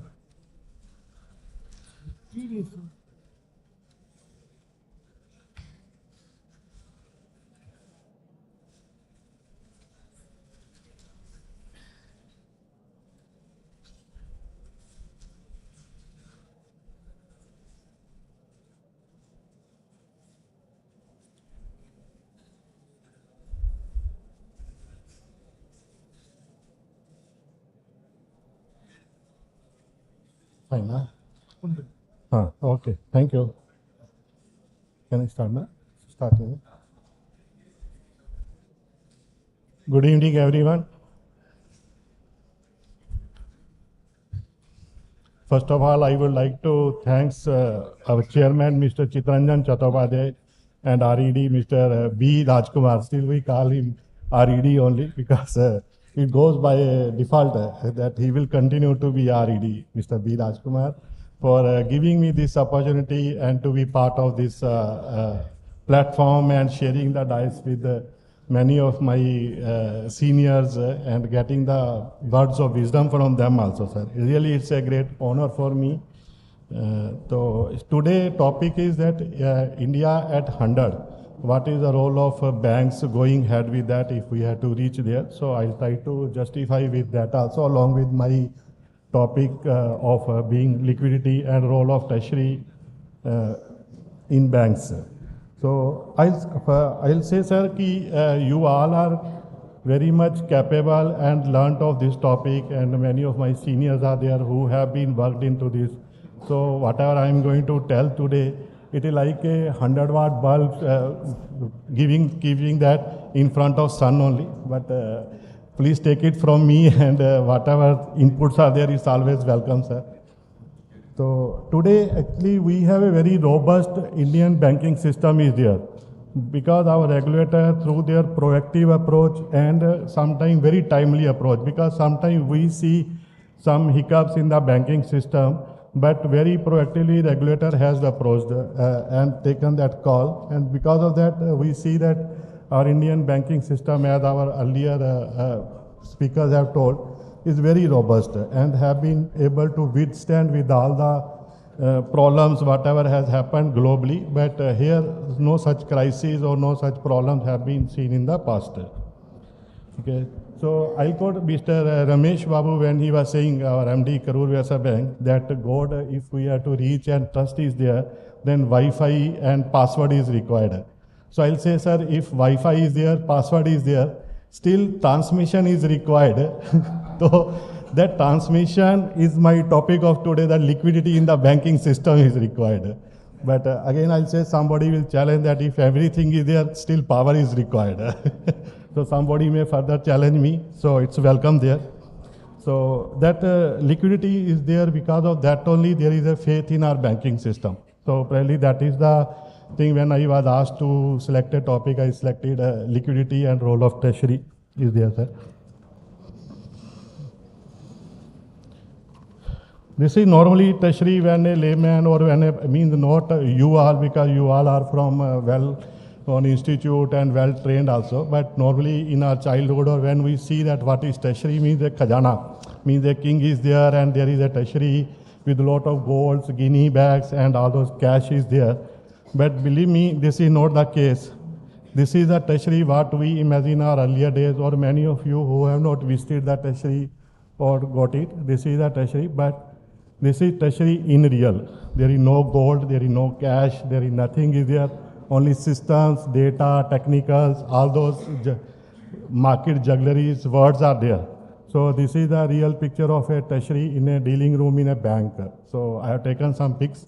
As you can see that one person is sitting on multiple screens, 7-8 screens are also there, where he has to manage all sort of investments, liquidity, data, all the things are there. Probably a successful bank or banks have been able to do successfully because there is a treasury behind it.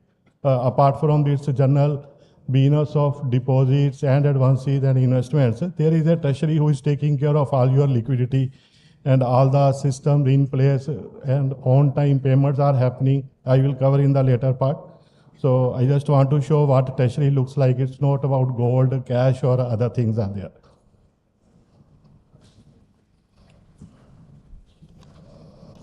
So treasury function in general is, some of the things are there that it is to maintain cash reserve ratio. As we all know that there is a, you might have read enough in your books or studies paper or things are there. Cash reserve ratio is there where banks have to maintain minimum some X percentage. At present it is 4.5% of net demand and time liability.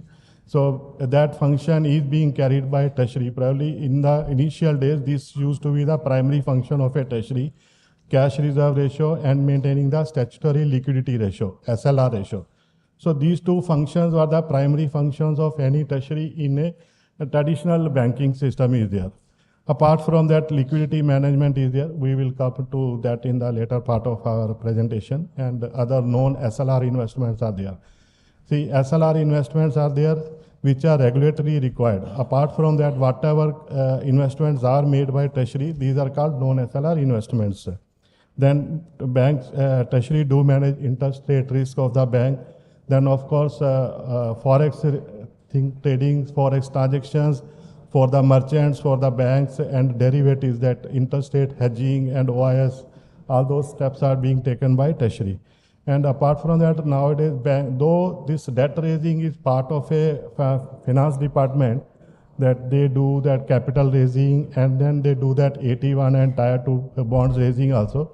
But treasury also has a role to play in these instruments.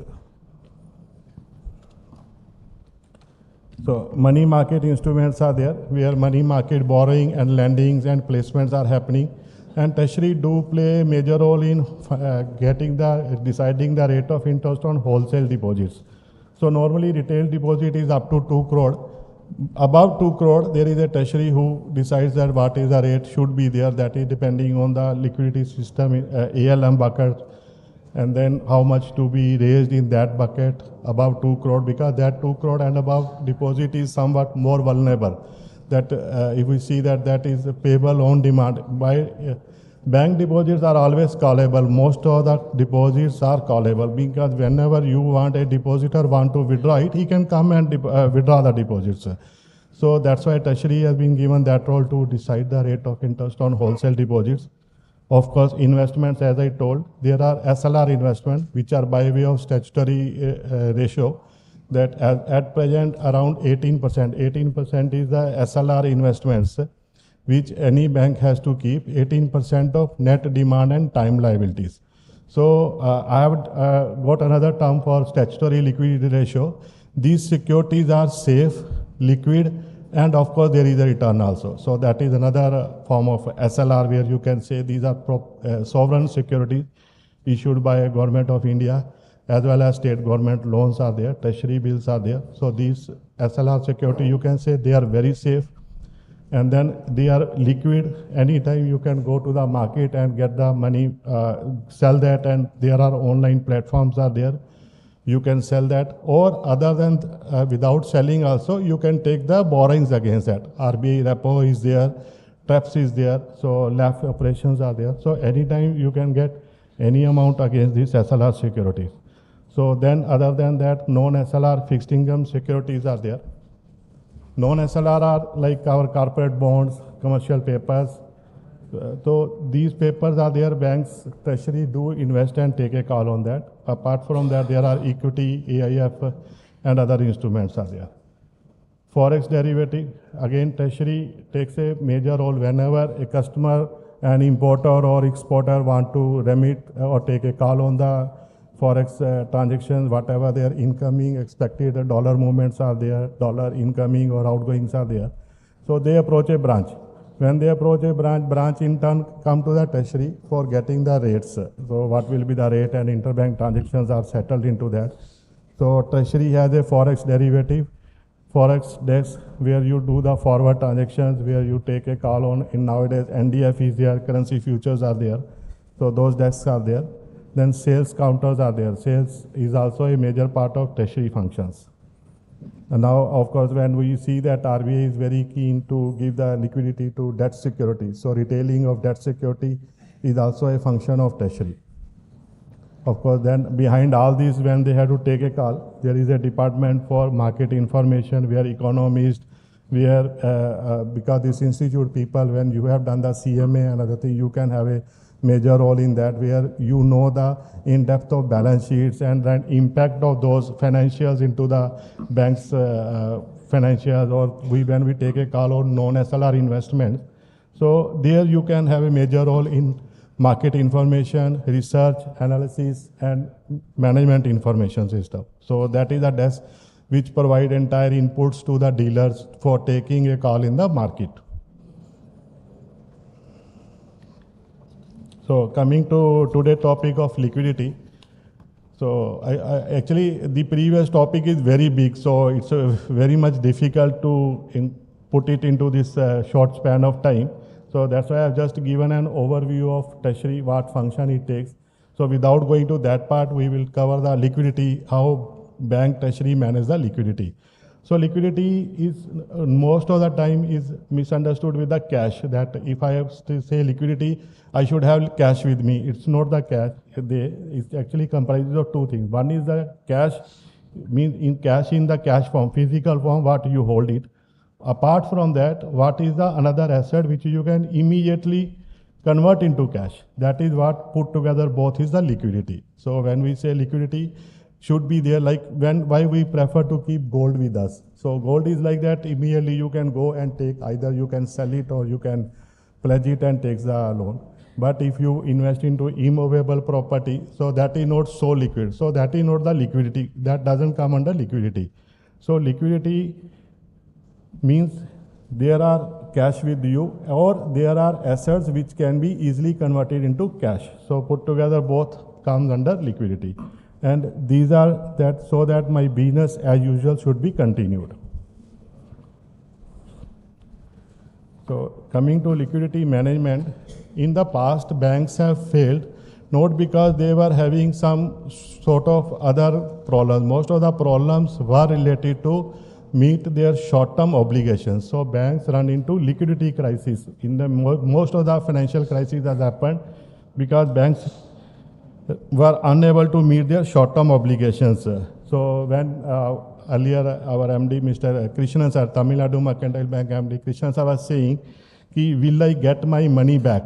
So that is the major issue. So that is relating to safety of the money. So will I get my money back? So that is a trust in a bank or banking system or the financial strength of that system. So will I get money back? But here liquidity means, will I get my money back when I need it? So when I need it, on the same time, will I get money? So that is where liquidity comes into picture. So bank treasury has to ensure that money is available as and when it is demanded, either by the borrower, they can withdraw it from their working capital limits, or they do it, or from the depositors. So that is where it is there. So without delay, when I need it, that money is a liquidity. So in fact, nowadays RTGS and NEFT has been allowed 24/7. Sir. So as sir mentioned about UPI transactions. So UPI transaction, when it is happened, it is a treasury behind that who monitors 24/7. There is a person sitting in all the banks in shifts, 24 hours. There is a shift happening in the banks after this 24/7 NEFT and RTGS has been enabled. So they keep on that because whole idea behind RTGS was there that person should get his account debited first. So bank account is getting debited first, then only it is getting credited there. So to get a debit, there should be enough funds available in a bank's account. So for that, continuously persons are there who keep on sitting, as I showed you various screens. So there is a system called e-Kuber of RBI. That is like you are having one net banking account with any of the banks. Each bank is having a net banking account with RBI. That is called e-Kuber system. So they keep on seeing it and then keep on funding that RTGS account on time to time basis. When they say that some big RTGS, big cash outflow has to happen, so it is pre-funded by the Treasury. So all those transactions, all those NEFT, RTGS has been possible, your UPI, whatever digital channel you can say, it is possible just because there is a Treasury behind it. So liquidity management, there is a fund and liquidity management. When we do it, we assess how much credit and deposit flows will be there. We have to take a call on interest rates, how interest rates will be moving, what are the, and apart from that, whether there is a mismatch, because as most of the time we read in newspapers that there is a asset liability mismatch, because most of the deposits are for 1 year, 2 year or 3 year period. Maximum it will be for 5 years.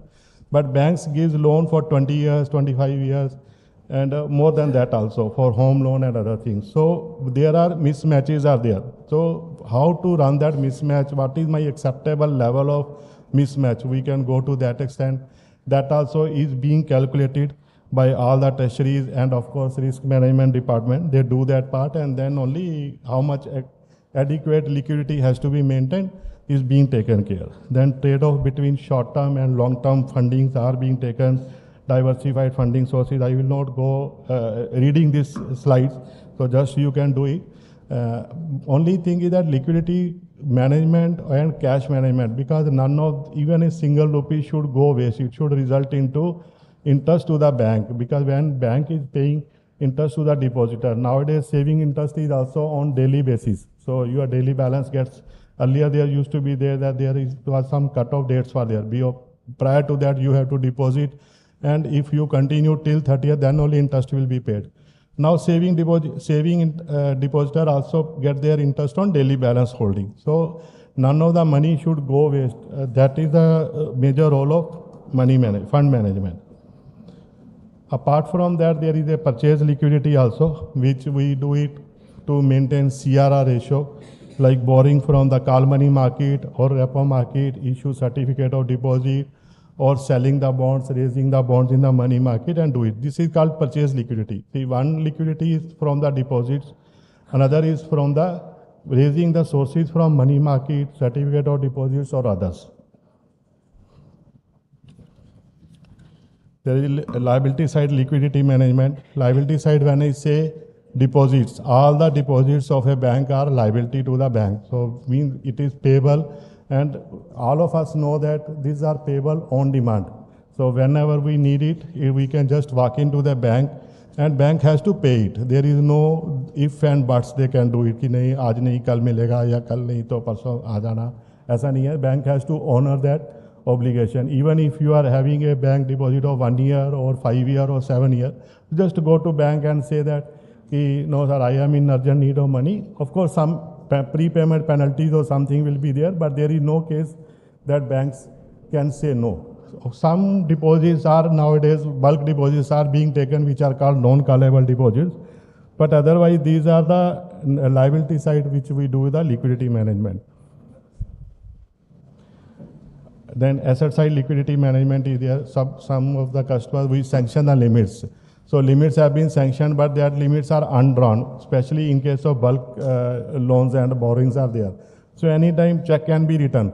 Anytime, now we do 24/7 RTGS NEFT is there. Even in the evening at 8 o'clock also customer can come and withdraw from the limits.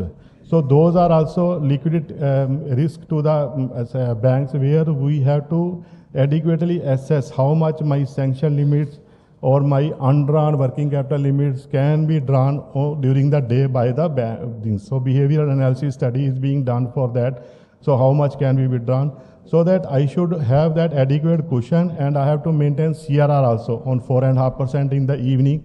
No bank can afford to default in that CRR ratio. So that is there, and there is no interest paid by RBI on that CRR maintained with the bank. So that 4.5% goes without any interest, whereas banks are paying interest on that money.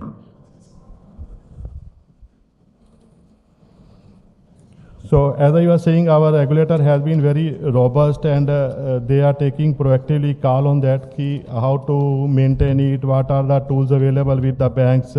So structured liquidity statement is a statement where our risk management department in all the banks, they take a call on structured liquidity statement. This has been devised by our regulator, that bank should know that what is their liquidity requirement over a period of some different buckets are there. There are 11 buckets are there, time period is there. And within that time buckets, some mismatches, as I told, some mismatches are allowed by regulator to run that you can have some 5% in the first bucket, second bucket 10, 15 and 20% of mismatches are allowed, because it's not that if we do, if I say some X amount of deposits are getting matured, there is a pattern, there is a study that every bank does it, behavioral analysis of the deposit, how much gets renewed automatically, some 60, 65%, some banks may see 80, 85%, 90% of the deposits getting renewed also. But in structured liquidity statement is a static kind of statement which runs from the system that, okay, these are the deposits getting matured and these are the expected cash flows, expected outflows are there in the buckets. So this structured liquidity statement keeps on happening. It's a very dynamic kind of thing. These are the various time slots, periods, which RBI has mentioned. These are 11 buckets are there, and within that also some mismatches, cumulative basis में or individual basis में are allowed by regulator to run by the bank.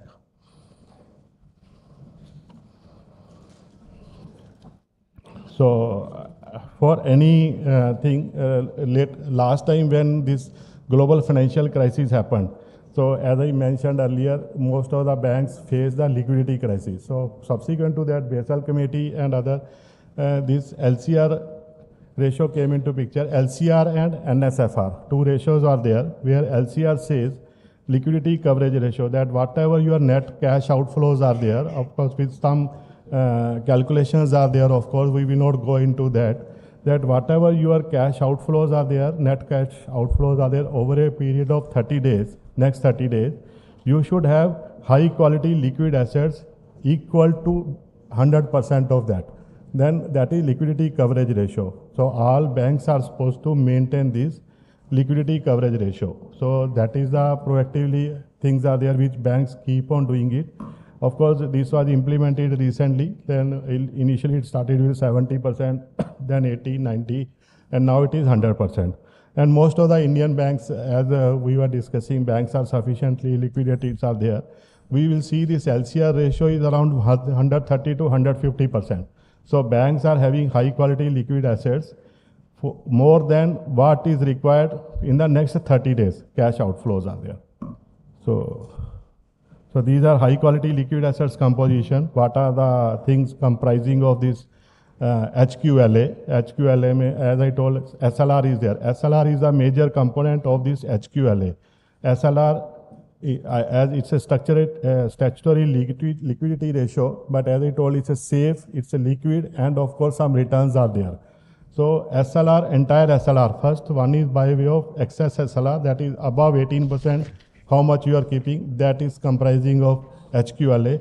Apart from that, if we see that MSFN and FALCA ratio, that MSF is 2% of your NDTL, and FALCA ratio, balance has been allowed under FALCA, that facility to avail liquidity under liquidity coverage ratio. So that is what is the full form of FALCA. So that is there. So entire SLR maintained by banks. So nowadays banks are maintaining around 25 to 30% with the degree varies bank to bank only. So entire SLR plus cash and excess CRR are being covered under HQLA. Apart from that, now since we are talking about India at 100, some another developments are happening in the bank, which is Within that also banks, treasury are playing major role, like introduction of credit default swap in India, then extension of market repo facility in corporate bonds. Now corporate bonds are repoable, so you can avail the credit, overnight credit, or 1 day or 15 days credit against that. Then other clearing, settlement, and reporting issues are there. Inflation index bonds have been introduced. Then role of RBI itself is changing. They are targeting inflation and deepening the investor base for GSEC in both primary and secondary market. So RBI also, regulator also is taking keen role in having the liquidity into these instruments.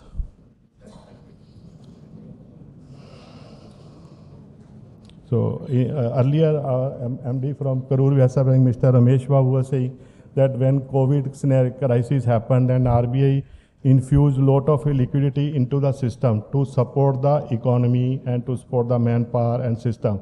So where all the whatever steps have been taken by the regulator bank has been the intermediary into that. So directly it has not been infused by the regulator. It has been come to bank, and bank in turn has passed on to the real beneficiary. So there are various options are there that they cut the CRR by 100 basis point. So even 100 basis point CRR cut means directly 1,70,000 or 1,80,000 crore of liquidity gets infused into the system. So that was the kind of the thing. So that was the reason last year we have 8 lakh crore of liquidity into the system. If we see that COVID scenario in last 2 years, liquidity in the banking system rose up to 8 lakh crore. Now only when inflation is soaring, and inflation is very high now, when we have seen that CPI numbers touching 7 and above also, which were above the RBI comfort zone. So then only they started taking this liquidity out from the system, and now we are left out with 1,50,000 crore of liquidity into the system. So various operations were done, long-term repo operations, targeted TLRO, LTRO, and TAP LTRO, when mutual fund, NBFCs, all were funded through the banking system.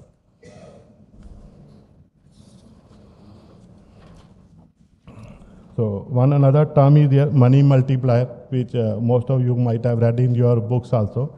That multiplier, these are much of the academic reason, academic interest is there. But apart from academic, when we say that India has a vision of becoming 5 trillion economy in the next 3 year or 5 year period, and then going beyond that, credit expansion has to happen. There has to be GDP growth above 14%, then only we can go into reach to that level. When we say that 14% GDP, then credit has to grow by 15 to 18%, because normally credit growth has to happen 1.2, 1.25 time of GDP growth. Then only real expansion happens.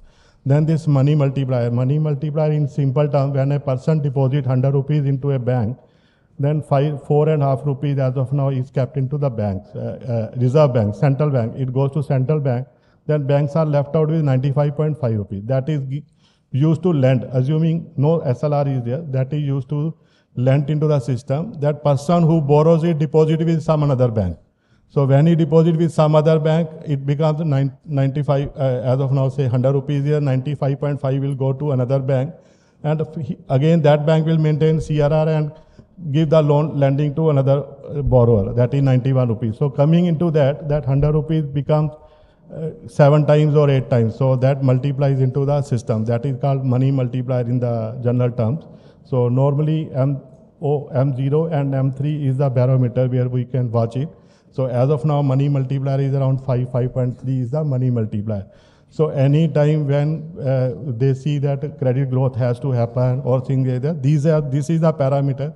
This is the number which government takes into picture, that whether they have to reduce money multiplier or increase money multiplier, so that credit growth has happened and desired GDP can be done into that part. So I was referring Mr.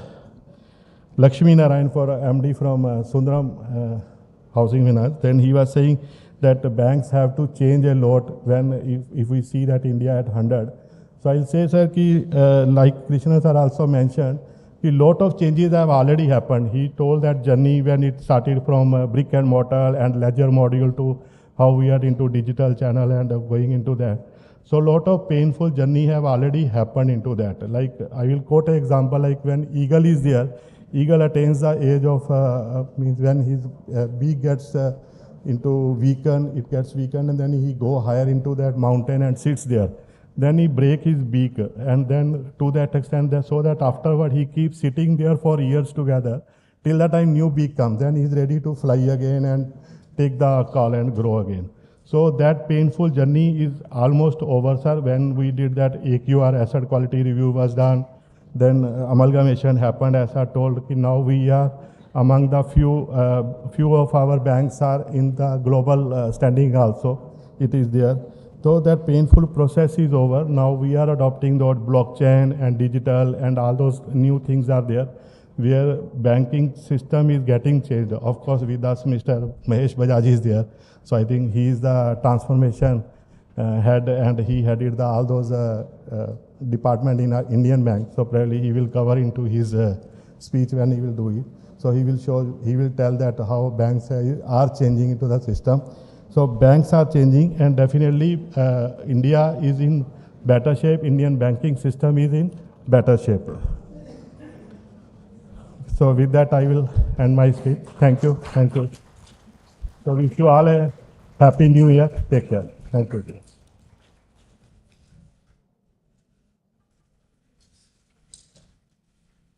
Thank you so much, sir, for that fantastic presentation and for coming all the way from Bombay to address our participants.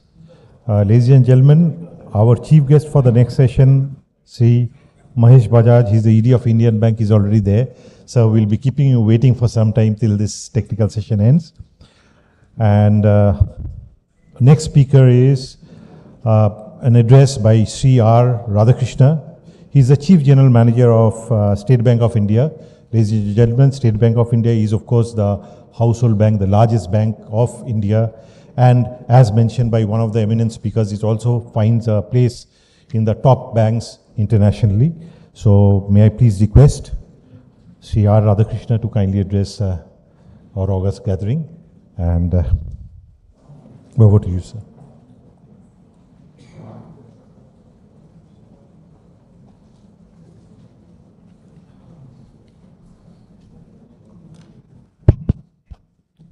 Yeah, thank you very much. And firstly, let me thank the Institute of Cost Accountants of India for inviting me for this seminar on India at 100 growth trajectory for banks. I'm very, very privileged to be amongst you, standing in front of you and talking a few of my thoughts on what this trajectory is going to be and what will be the gains and what will be the type of trajectory. Basically, that is what we will be looking at.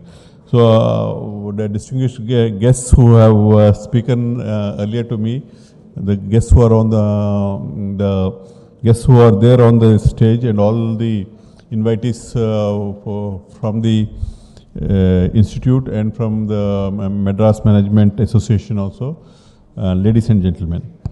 There is no presentation as such, but I will share a few thoughts based upon the topic that has been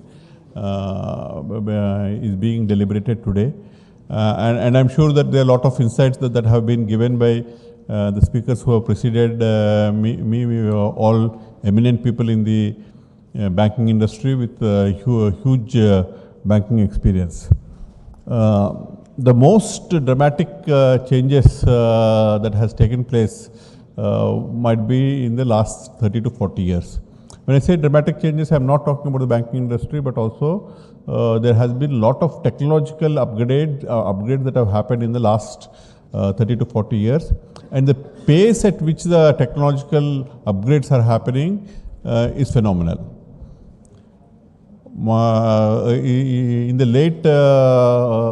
last century, in the last years, 3-4 years was when the internet came into position in India basically, but in US it was 10 years old.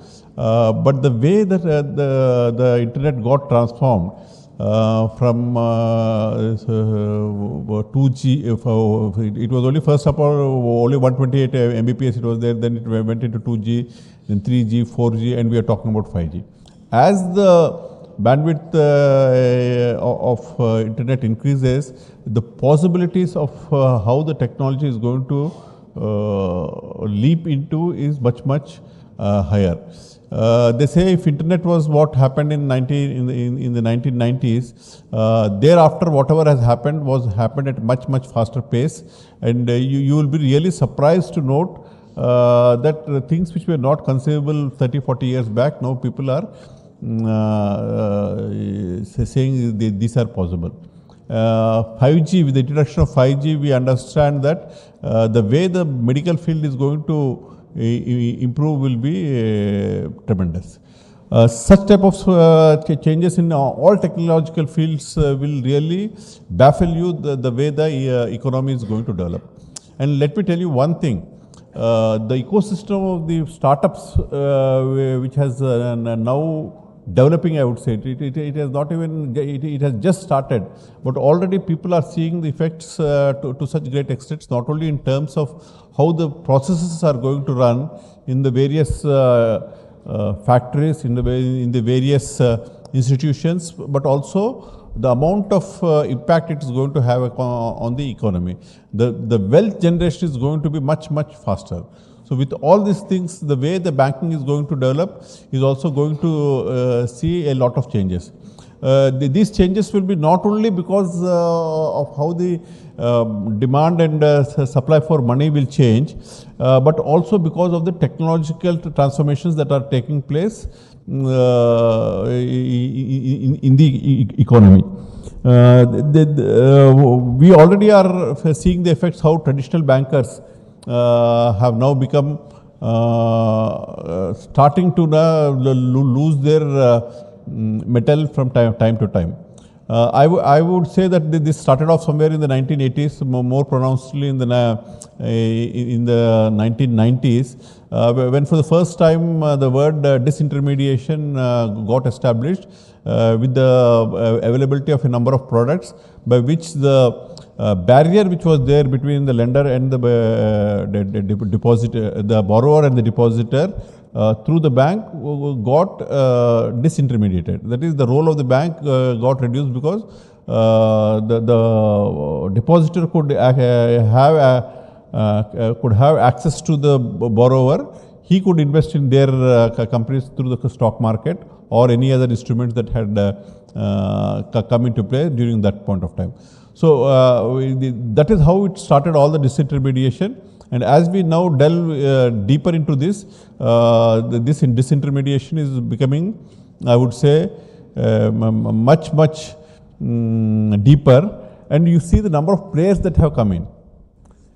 And on today's date, every non-banker also has become a banker.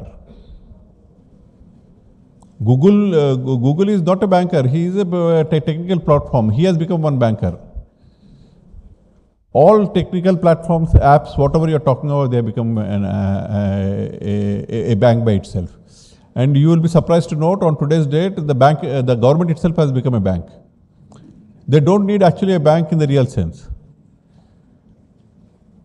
Whatever grants they will get from the government are directly kept in the RBI's account. From there, they will withdraw only on the date that has to be paid to the contractor.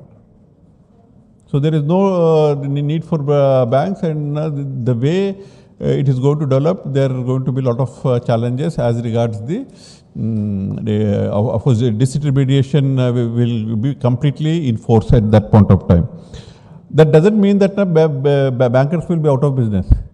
The opportunities for them, they will tremendously multiply, but it will be in a different form. One is they need to be as competitive as the online platforms that are available, which are helping this disintermediation, one. And we know that already there are online platforms which are going to even give loans to the consumers. So how we adapt to the changes that are going to take place in the technological field will determine how successful you will be there. One important change that is going to take place is the amount of requirement of energy in the ecosystem. With more and more technology coming in, the requirement of energy will be tremendous, and the global economy has to find better ways of producing energy. Therefore, the amount of investment that will be required for this type of creating these infrastructures will be tremendous. So the opportunities will be there aplenty, but the challenges also will be there. And if you see if somebody asks me now in 25 years exactly predict what is going to happen, it is of course very, very imminent that with the growth in the economy, and already we are talking about not only 5 trillion economy, even by 10 trillion economy by 2030. So the type of opportunities will be tremendous, but the challenges also will be equally tremendous because the margins will shrink further. The profit margins for the banks will shrink further because of the competition and because of the number of players that will increase, if not in all segments, in most of the segments. And everybody, but still there will be space for new players to come in. At least 20 years back, in 2000, we did not see the NBFC space so crowded. Now NBFC has carved out a niche for itself, and they are into very, very active lending, and in fact they also have created their own market because of whatever USPs they have. One USP they have is the ability to have more efficient collection systems. So that is how they have created their own niche for themselves in the market. So that is also again going to go much, much deeper. And let us also look into the way the farming community on today's date is developing. Already the concept of the farmers producers company has taken roots. 5 years old might be if you really measure it, but the way it is developing now, you will not be surprised if there will be a complete transformation as regards how the farmers are going to operate in this country. The farmers producer company is a concept which is akin to your cooperative movement that took place in Gujarat. And here what they do is that they almost replicate the whole Amul model.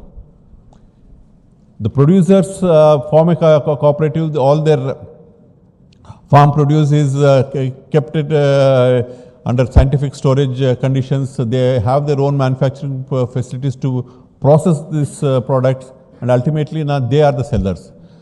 The biggest bane of the Indian agriculture has been the fact that these farmers have not been given the due price for their produce, whatever be the reasons. And the basic reason has been his inability to hold on to these goods which he has produced because of the monetary obligations he has, or already he is in clutches of debt, therefore he has to dispose them of at what we call as distress prices. If that basic thing is going to change, the way the value chains will develop for him are tremendous. And with that, if the value chain is developed, and if he is getting a better price for what he is producing today than what he was getting might be 5 to 10 years back, you can just imagine the money power he has, who will be again dictating in the market what are the goods he is going to produce, he is going to buy, and therefore what has to be produced by the other players in the economy.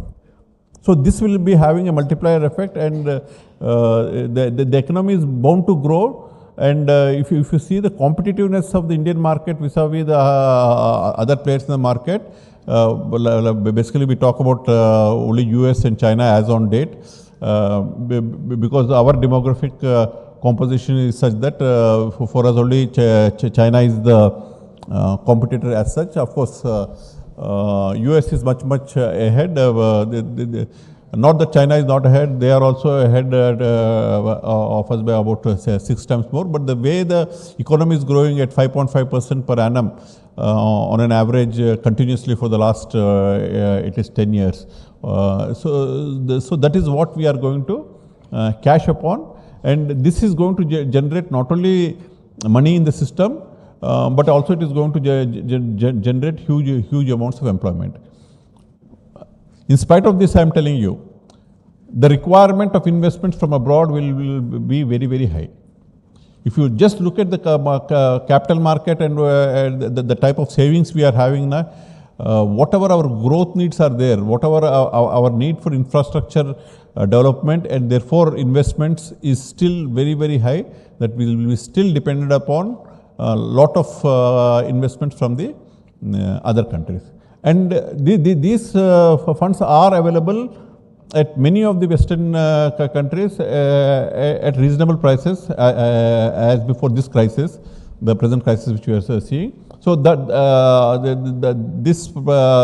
the cost at which these investments will be available will again in due course get corrected and will be available to us, and that is what we require also. Our savings and our capital formation is still not so strong so as to support our infrastructure at this rate of with the resources which are available. So there is going to be tremendous change in how these markets are going to develop, and therefore there is this competition that the availability of the resources in terms of investment will be a challenge if we are really to grow up to the expectations and the potentials which we have.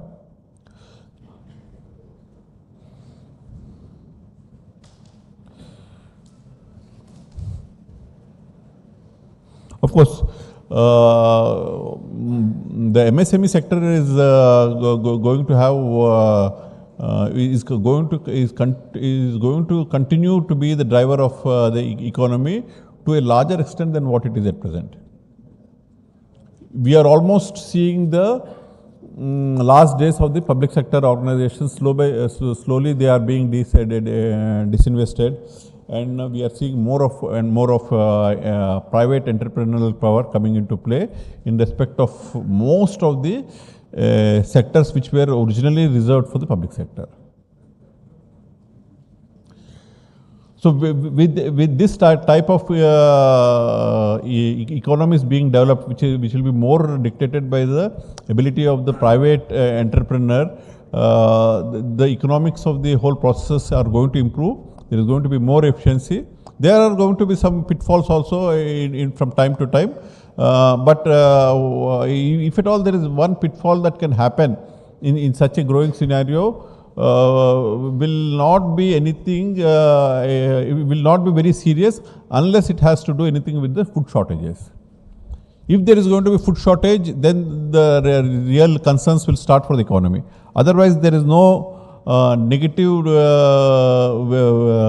headwinds as regards any other factor that is going to impair our growth in the next 25 years, let us say from here onwards about 25 years, because that is what we are looking at, how the country and how the banking system is going to be at the end of the by the time we are the country is at 100 years, 2047.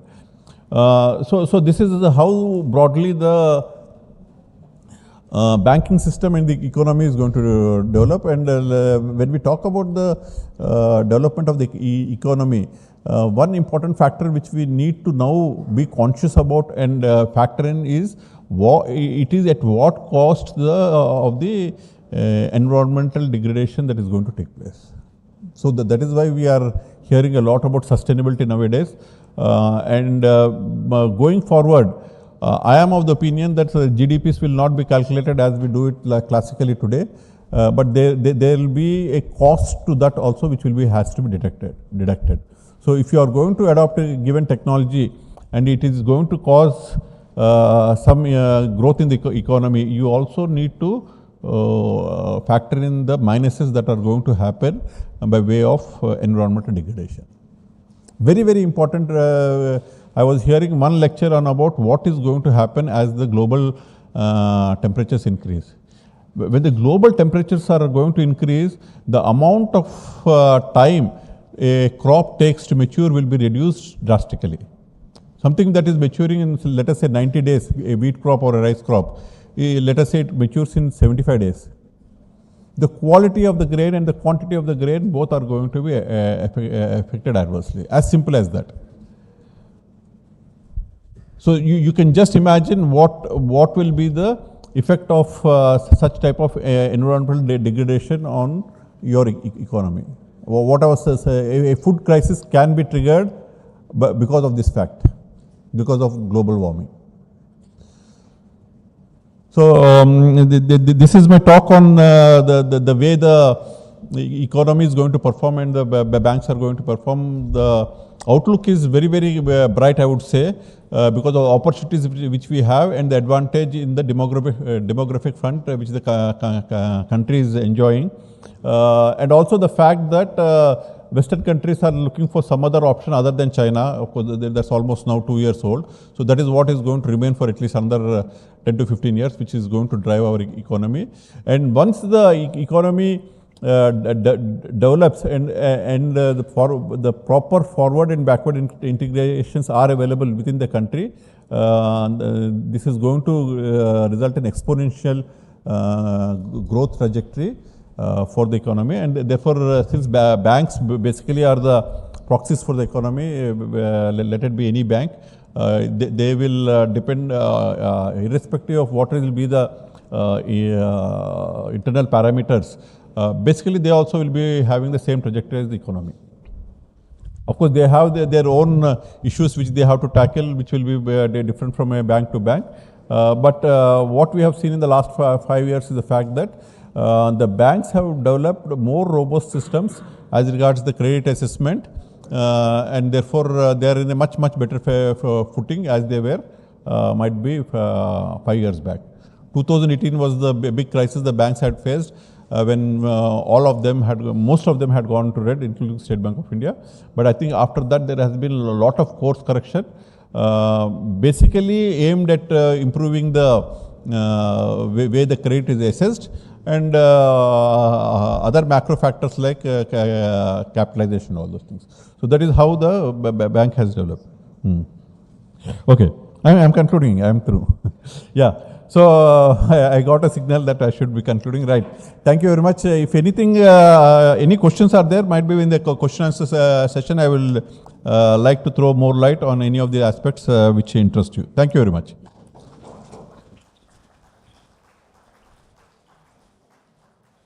Thank you so much, sir. Sorry for that, because we are running terribly short of time, and question answers we are collecting. We'll send it to the respected speakers. We'll get their feedback and we'll try to get in touch with you with their responses. Ladies and gentlemen, please welcome our next guest speaker for the day. We have with us CMA Murali Ramaswamy. He's a member of our BFSI board, and of course he's an ex-banker, former ED of BOB. Sir, over to you for your address.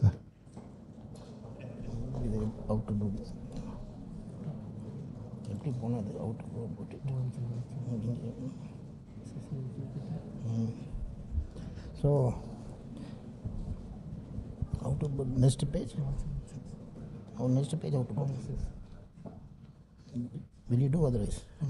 So, good evening, colleagues. I have the distinction of calling all of you colleagues because I am a member of CMA. I am also a member of MMA, where I used to sit in the other side and used to hear speeches. Courtesy our MMA and our CMA, I am institute. I am in this side of the podium to speak.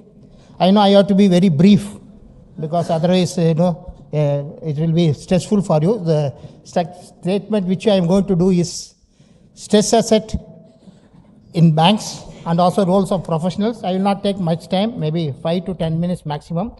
I will just lead out the structure in which I will be doing it. Before that, what is stress? All of us have stress. Even when we prepare for ICAI exam also we have stress. We go to office, we says. My wife always says when you go to work, your face becomes small. Then also I am stressed. So stress is always a part of the life. for a person, when a stress is there, he gets BP, then medicine is given. More serious cases, he got open heart surgery and all the other surgeries. You go to your doctor, maybe Bakshi in Vijay Hospital or somebody whom you can rely. But in banks, when there's a stress, we don't get BP, we get BD, which is called booked bad debts. And we don't have a single doctor. We have got plenty of doctors to do in the banks. We have got cost accountant, we have got chartered accountant, we have got resolution professional, we have got company secretary, name it. But I can tell you one doctor who's very, you can confidently go to the cost accountant, because being a cost accountant, I have to tell that this is a good profession and that we have to do. So coming to this slide, stress asset in banks. This one is it? No. Stress asset banks. So stress asset comprises of non-performing asset. Then I am going very fast. Then we have got non-performing asset maybe due to financial reasons and non-financial reasons. And I, as a professional, we should see that financial reasons, of course, everybody knows. Non-financial reason, account should not become stressed. One is non-review or renewal of limits within the 6 months' time from the expiry, lack of drawing power, and non-completion of the project within the extended due date. That is, in case of infrastructure projects, 2 years from the scheduled completion date, and from non-infrastructure, 1 year from the scheduled completion date. And we have got other guidelines also where we can extend. Maybe if it is reasons beyond the control, we can extend 1 year, and we can also say where it's government control, then also we can do. That is the reason it is there. Then we have got restructured loans. Restructured loan means where the terms of the loan after disbursement gets changed, then it got restructured. As per RBI guidelines, if the loan is restructured, then it becomes NPA. And for making it performing, then 1 year you have to wait from the date the first installment starts paying for the rescheduled loans. That all, no, I don't want to take on this subject now because time is running out. Now, restructured loans is like, no, we have to see in restructured loans, what you have to see is whether we can avoid restructuring.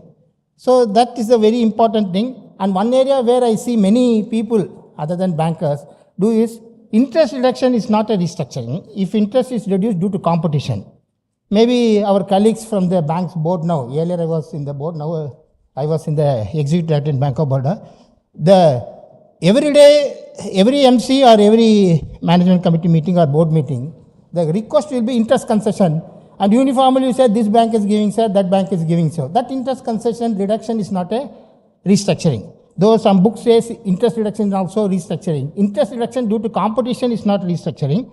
Interest reduction due to stress in the account is restructuring. That's the difference. I don't want to go very detailed because time is not there. Then there is a return of accounts. Return of accounts means, as the earlier speaker also told, we write off the accounts because we feel the recovery is less and also potential write-off we call. But it doesn't mean that the recovery efforts keeps stopped. Because many times I see in the newspaper also, record account. But one distinction which you have to see, though we are written off the account, we also follow and more vigorously follow in such cases as a banker, because the entire recovery will come to my profit. In a substandard and doubtful account, a percentage only will come to my profit. Here the entire amount will come to profit. And special mention account where it has not become NPA, but likelihood of becoming NPA. Special mention account is SMA 0, SMA 1, SMA 2 are there. If it is interested, I can share this presentation. Lack of time, I am not going detail. Then we have got, I just like to tell how the management of stressed accounts in the Indian context, banking context. When I joined the bank maybe 35 years back, there used to be BFR.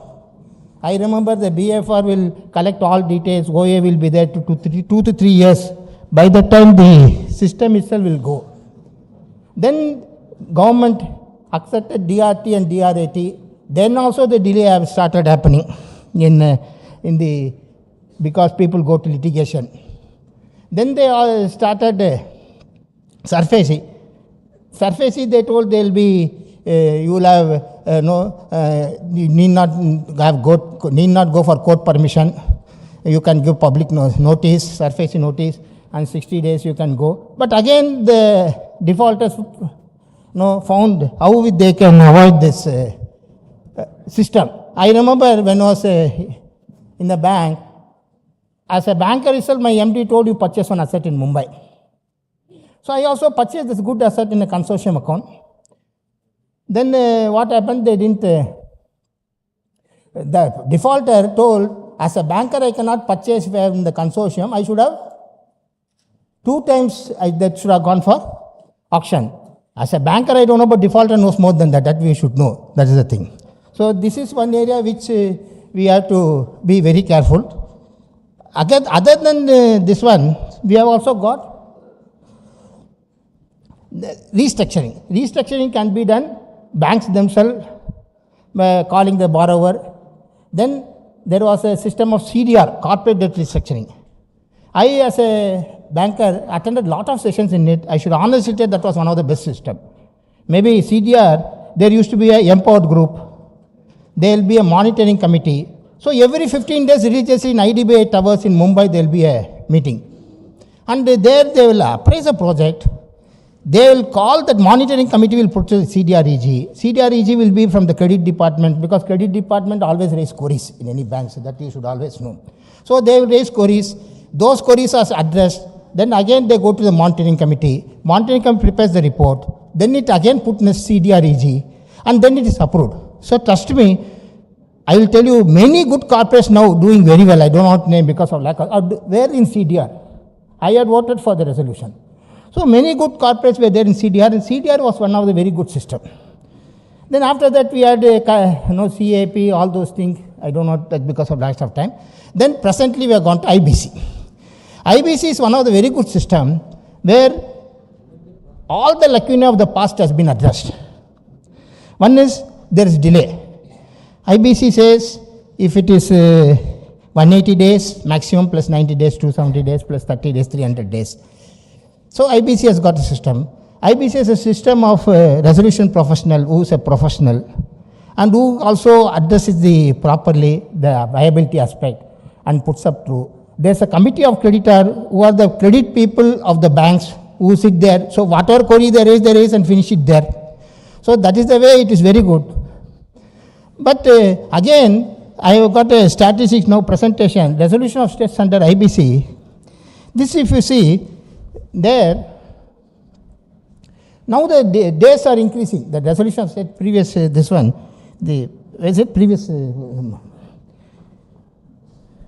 see there you can see, then though the number is also increasing, but the average time taken has doubled comparing the 2016-17.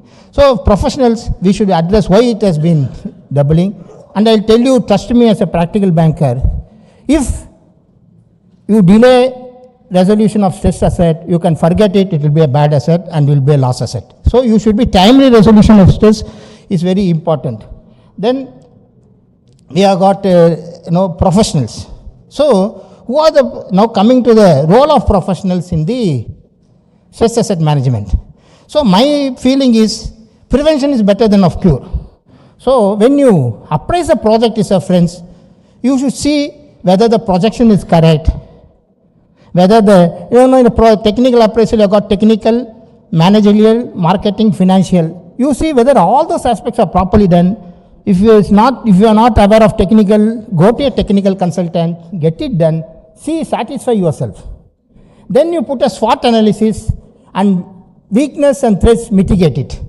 Trust me, if you address all those things, rest assured, stress will be very less in your account. Now what happens, many banks, in a consortium, if major banker, even I have done, I'm not telling I'm holy cow, I also done, if the major banker does, okay, we all sign it. So that may be the reason once the AQR way will to asset quality review for RBI will to find lot of mistakes, lot of shortcomings. So that is one area which we have to avoid, friends. As a professional, we have to see that proper projection is done, in project appraisal, technical, in working capital, correct method of assessment is done, cash budget method or MPBF All those things by itself I can take 1 day lecture here, because I don't want to to ask me. So I'll just make it brief, because I understand the time stress with the organizers. Then coming to, other than the professionals, there's a resolution professional. Resolution professional in IBC is very important, and for future he will be the key person. In resolution professional is the person who is the Brahma, Vishnu, Shiva of the company once it goes to corporate insolvency resolution process. First there is interim resolution process. I have made lot of slides, but I am not asking them to put the slide also, because I know there's no time for it. So interim resolution process, when this process starts, before the committee of creditors is formed, the interim resolution, who is a qualified person, is being put. He gets the claims, he gets the assets, he gets the financial details, and then he works out the plan, and and goes to he constitutes the committee of creditors. Friends, as per Supreme Court directive, committee of creditors is the king in IBC. So whatever they say, it is final. So after that committee of creditors, they appraise the project, they discuss, and so once the interim is there, committee of creditors appraise the regular resolution professional. He is the person who runs the CIRP. So once he does the CIRP, then he has to do a lot of things. These are all in my presentation. I can share with you if you want. So I don't want to touch on that. This is one area. So bank, these are the people, professionals are who will make a place, chartered accountant, cost account, company secretaries, resolution professional, and valuer. Valuer is very important time, because liquidation value determination is very important. So valuer, advocate. Advocate is very important, because he has to give correct title such report, and also he should not delay the resolution process, because they on go of vexatious litigation. Then also it creates problem. Like that, there's a information utility. The information utility should maintain the information properly. Like that, we have got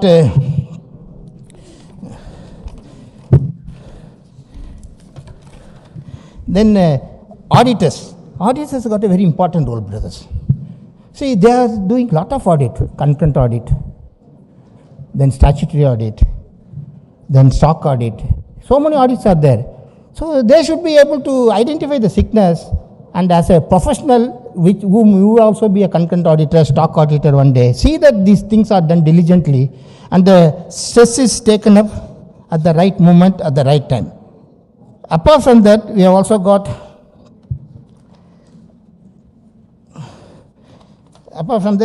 bankers. Bankers themselves are very important professional in the process, because as I feel, in my personal opinion, monitoring of the account is very important, and to a great extent, NPA can awarded if monitoring is done properly. I don't take much time. Thank you. Thank you for all of it.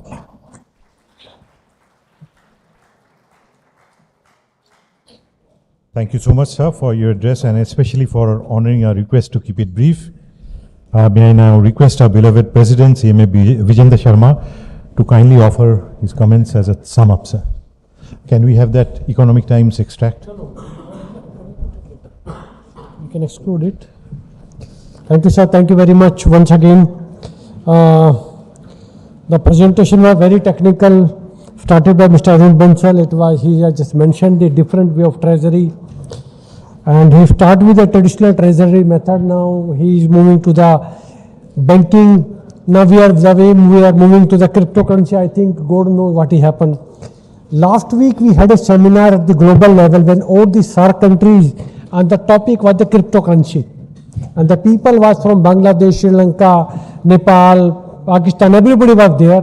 And this is not only the concern for our country, but everybody is very much concerned today. But just as mentioned by Radhakrishnan sir, that too much of business from the banker side is moving towards the Google Pay, Paytm. Almost 30% business is moving from this place to that place. So in this world, nothing is permanent. Even the banking is also not the permanent. The technology is changing such a fast way. The way when we were comparing ourselves with the 20 years back, and we are seeing from today, whatever we did much ahead. So don't forget, our children going to replace us very soon. Be ready for any sort of mechanism may be introduced by the bankers. When our forefathers, they were calculating on the manual, then we were having the calculator. When we introduced the computers, So we feel that we had done something great. So don't forget my child who is just studying the computer from the class 1, and he's certainly going to make me obsolete. I also acknowledge the presence of Mr. Mahesh Bajaj sir, the ED of Indian Bank sir. Thank you sir. Thanks for coming. The last speaker, he mentioned about the stress assets.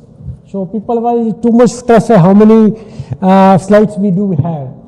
So just let me start a story with you sir, in IBC. When this BJP government take over in 2014, prior to that there was a lot of halla-gulla, lot of things were there that our treasury is just empty. Our government was mentioning that we don't have the sufficient funds to pay this, that or that. The liquidity was a major concern. Then in December 2016, they introduced the concept of IBC, Insolvency and Bankruptcy Code. It come into December. The IBC is having the 5 chapters. First is the CIRP, what mentioned by my earlier colleagues. CIRP, Corporate Insolvency Resolution Process. The second chapter is say, what is CIRP? Is somebody borrowed 100 CR. A company borrowed 100 crore from the system, from the banker. In case they are under stress, they are not able to repay it. Then we will ask somebody else should come in and let him see what is the value for the company today. In case it says that I can offer 40 CR, then the RP, the resolution professional, will prepare the valuation report. He will take the valuation report, whether the company liquidation value is 45 CR or 35 CR. If it is 35 CR, then somebody is offering 40 CR, they will give this company to the new company, new management, and take the 40 CR and then say thank you. This is called resolution. But in case it is getting much lesser than that, my liquidation value was 45 CR, somebody offering only 40 CR, or nobody is coming forward, then company will go for the liquidation. So that was this precisely second chapter. Now all our bankers, those who are understanding the stress assets, they are very well versed with 2 concepts. The third concept is coming the personal guarantee. So let me tell you very interesting story behind the personal guarantee. The government of India, the IBBI, they introduced the third chapter on 1st December 2019. They say, in case the company is not able to pay the debts, then bank is entitled to recover the money from the personal guarantor. The personal guarantor essentially, most likely they are the promoter director. You might heard about the Mr. Anil Ambani, that lot of insolvency matter was going on in London. He said that after selling his household items, they are able to pay something to the banks. So that was lot many story was there. Then what happened? The moment they introduced it, there was a case filed into the Supreme Court. The borrowers come with the 2 arguments. That company is an artificial person. Banker has put money, we also put money. If company couldn't perform well, bankers we also lose. Because we are the promoters. Why you are asking the money from our own pocket? The second question was that it is beyond the law of limitation. So you cannot ask if something, some assets become NPA in 2014 or 15 or 16 maybe. You cannot ask the money from me in 2020 or 19, whatever it may be. So that was basically the third chapter. Incidentally, just after introducing this, December 19 I am talking about, the people moved to the Supreme Court, and that was the time of outbreak of Corona. Okay? So year 20 and the mid of the 2021, 1.5 years, we were all sitting at home, celebrating Corona festival, and we were enjoying thali and tali, everything was going on. Then something interesting happens. On May 21st, the Honorable Supreme Court come with a judgment in Lilith Kumar matter. No, banks are legitimate to recover the money from the lenders, meaning the personal guarantors. It means earlier what was I doing? I was selling the property of the company and recovering the money. This time they said not only the company assets, I can recover the money from the assets of the promoters also. Now the one slide is there, please. My presentation is only having one slide, so don't come under stress. Only one slide. Yeah, I want all of you to please read this slide. Only one slide, I will not speak, just read this slide. This says that up to this 2019, India was having 6,625 crore into 6 banks. Okay? And this figure has risen into 20,700 crore in 2020. It means 14,000 crores rupees gone out of the country during the corona period only. 14,000 crore. It means 3 times. And they are really surprised. Now I'm asking a question to the all bankers sitting over here. When we go for a valuation of a company, we have a balance sheet.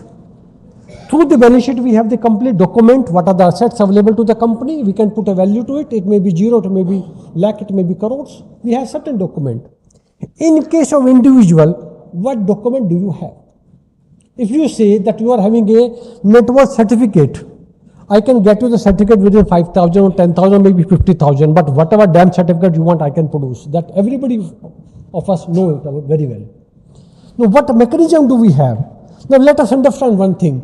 If I want to go to some promoter, say maybe Mr. X, that Mr. X, you are not able to repay the debt of a bank. Now, I am going to sell your all assets. How you will evaluate how many or which assets is aligned with this particular promoter? If I say that Mr. X is there, he is coming with the car. If I take the number of the car, I can very well identify whether this car is in the name of Mr. X or Mrs. X. But in case I wanted to know how many cars are running in the country in the name of Mr. X, there is no mechanism available in the country. The same way, if I am talking about the agriculture land or the properties of a person, individual person, and let me tell you honestly, I have worked with all the government agencies, you name with the agency, and I have worked with them. It is very much required that today there is no mechanism available to evaluate, to find out the assets of an individual person in the country and in the abroad also. So this is a very, very big challenge coming on the face of the all bankers. So we have to develop. So we are putting a request to the RBI or the major bankers, maybe SBI or the big bankers are here, that we should all develop a group where we should have one consortium data sharing, that in case a bank account is with me for Mr. X, let me share this data bank with the government agency or my other bankers also. Because ultimately what the people are doing, the people are always saying that Mr. X is, he don't have anything.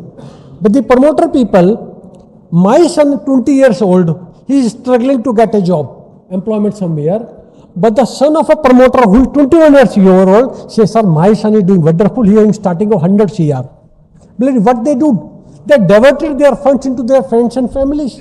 Now, today there is no mechanism.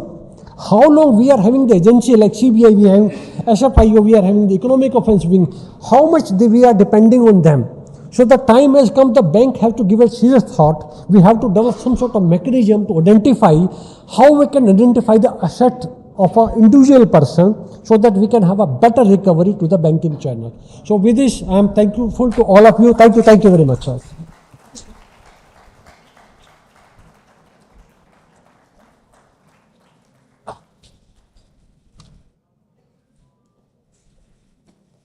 Thank you, sir, for that hard-hitting summing up, but in time. Thank you so much. May I please request the dignitaries on the dais that to conclude this session and take their seats, and so that we can prepare the stage for the valedictory session.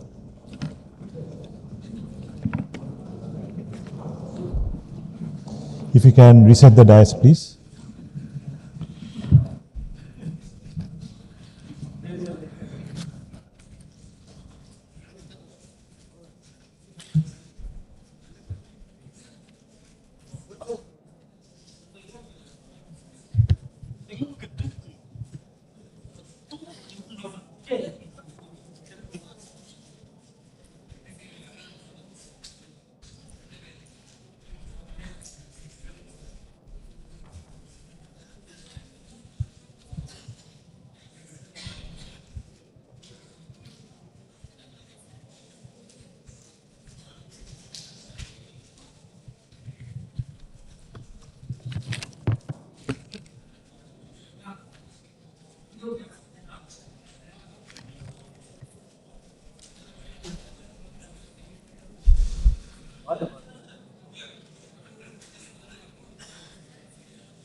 Ladies and gentlemen, can we settle down for the valedictory session?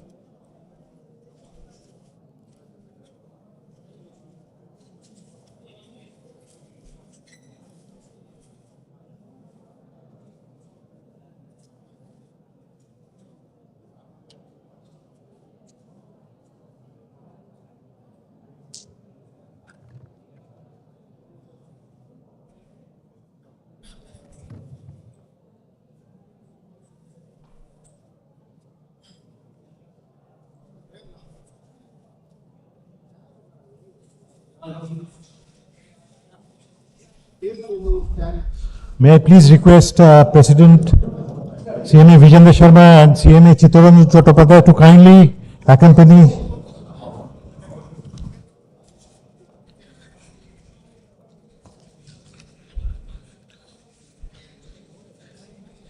President Sir Chittu Sir, kindly accompany chief guest for the valedictory session, Sri Manish Bajaj Sir and Madam CM Nalini Padmanabhan Sir to the dais, please. And can we settle down, ladies and gentlemen?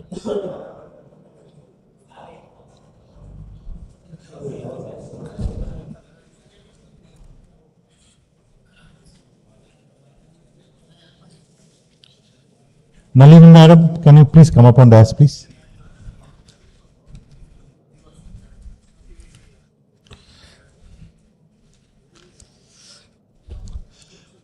Ladies and gentlemen, before we go start the last session, that is the valedictory session, may I please request the organizers to kindly honor both our very esteemed guests. Let us honor Sri Manish Bajaj. He is the Executive Director of Indian Bank.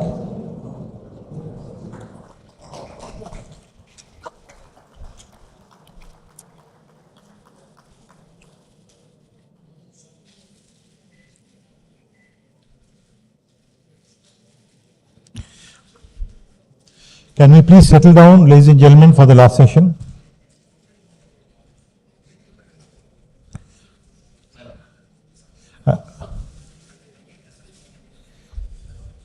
Can we honor Sri Nalini Padmanabhan ma'am?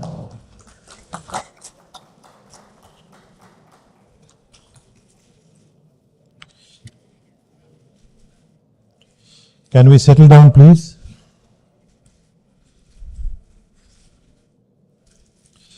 We will go straight into the session. We have with us today Sri Manish Bajaj. He is the Executive Director of Indian Bank and he is the main architect of the smooth merger process of Allahabad Bank with Indian Bank.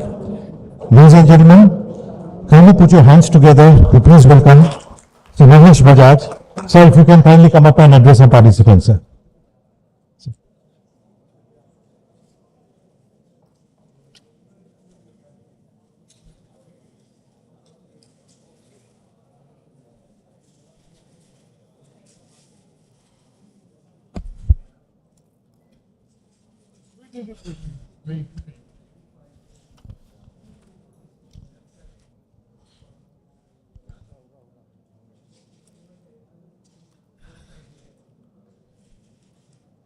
Yeah, good evening, friends. At the outset, let me thank the organizers for inviting me for this valedictory session on this wonderful seminar on India at 100 growth trajectory for the banks. Friends, as all of us, we know that our country is celebrating Azadi Ka Amrit Mahotsav, the 75 years of independence. And during this 75 years, as the topic says, the banking and the other thing, how many things the other speakers were talking about, how many things have changed during this 75 years. India has come up from the underdeveloped to developing economy. We are now more than 3.5 trillion economy, fifth largest, maybe the China, US, Germany, they are ahead of us. Now, when we talk about 2047, when the FM and the Prime Minister was talking about the last Independence Day speech, that now we are starting the Amrit Kaal. The Amrit Kalam is the time when which is best for anything. So the Amrit Kaal has started for the next 25 years for our country. And we hope that by 2047, India will be maybe the third or the second largest economy. We will be the developed country. All those aspirations we Indians are having. And there is a reason behind that. It is not that just like that we are dreaming. There is a reason. We have done it in the past. We will be doing. We will be a developed economy in the 2047. That's what we all are hoping. There is a demographic dividend to India. We have close to 112 million youngsters in the age of 2024. And we are the highest, maybe above China, which they are having close to 94 million. And the country population will grow maybe in 2047 close to 1.6 billion, then the degrowth will start. So these are the areas where the changes have happened. I'll be talking about on a couple of things, new things. Our Arun Bansal was talking about the technology changes, what we are doing, what we have done, what have happened in the very recent past. To India become a developed economy, we as a banker have a very big role to play. Without changing, without working on the new norms, new digitization, it's very, very difficult for us to touch these figures, touch this level. So let me talk about how the banking was, how we used to work. I think other friend was also talking. We were having 25 years, we used to use ledgers, balancing. At that time, the best officer used to be who is good in adjustment of ledgers. Anybody in the branch who is very good in adjustment, we say he is the best officer. But going forward, the technology came, the total branch computerization came, again CBS came. Then the demand came for the guys who are good in credit, the guys who are good in the IT, risk professionals. Their demand kept increasing. The skill sets have changed now.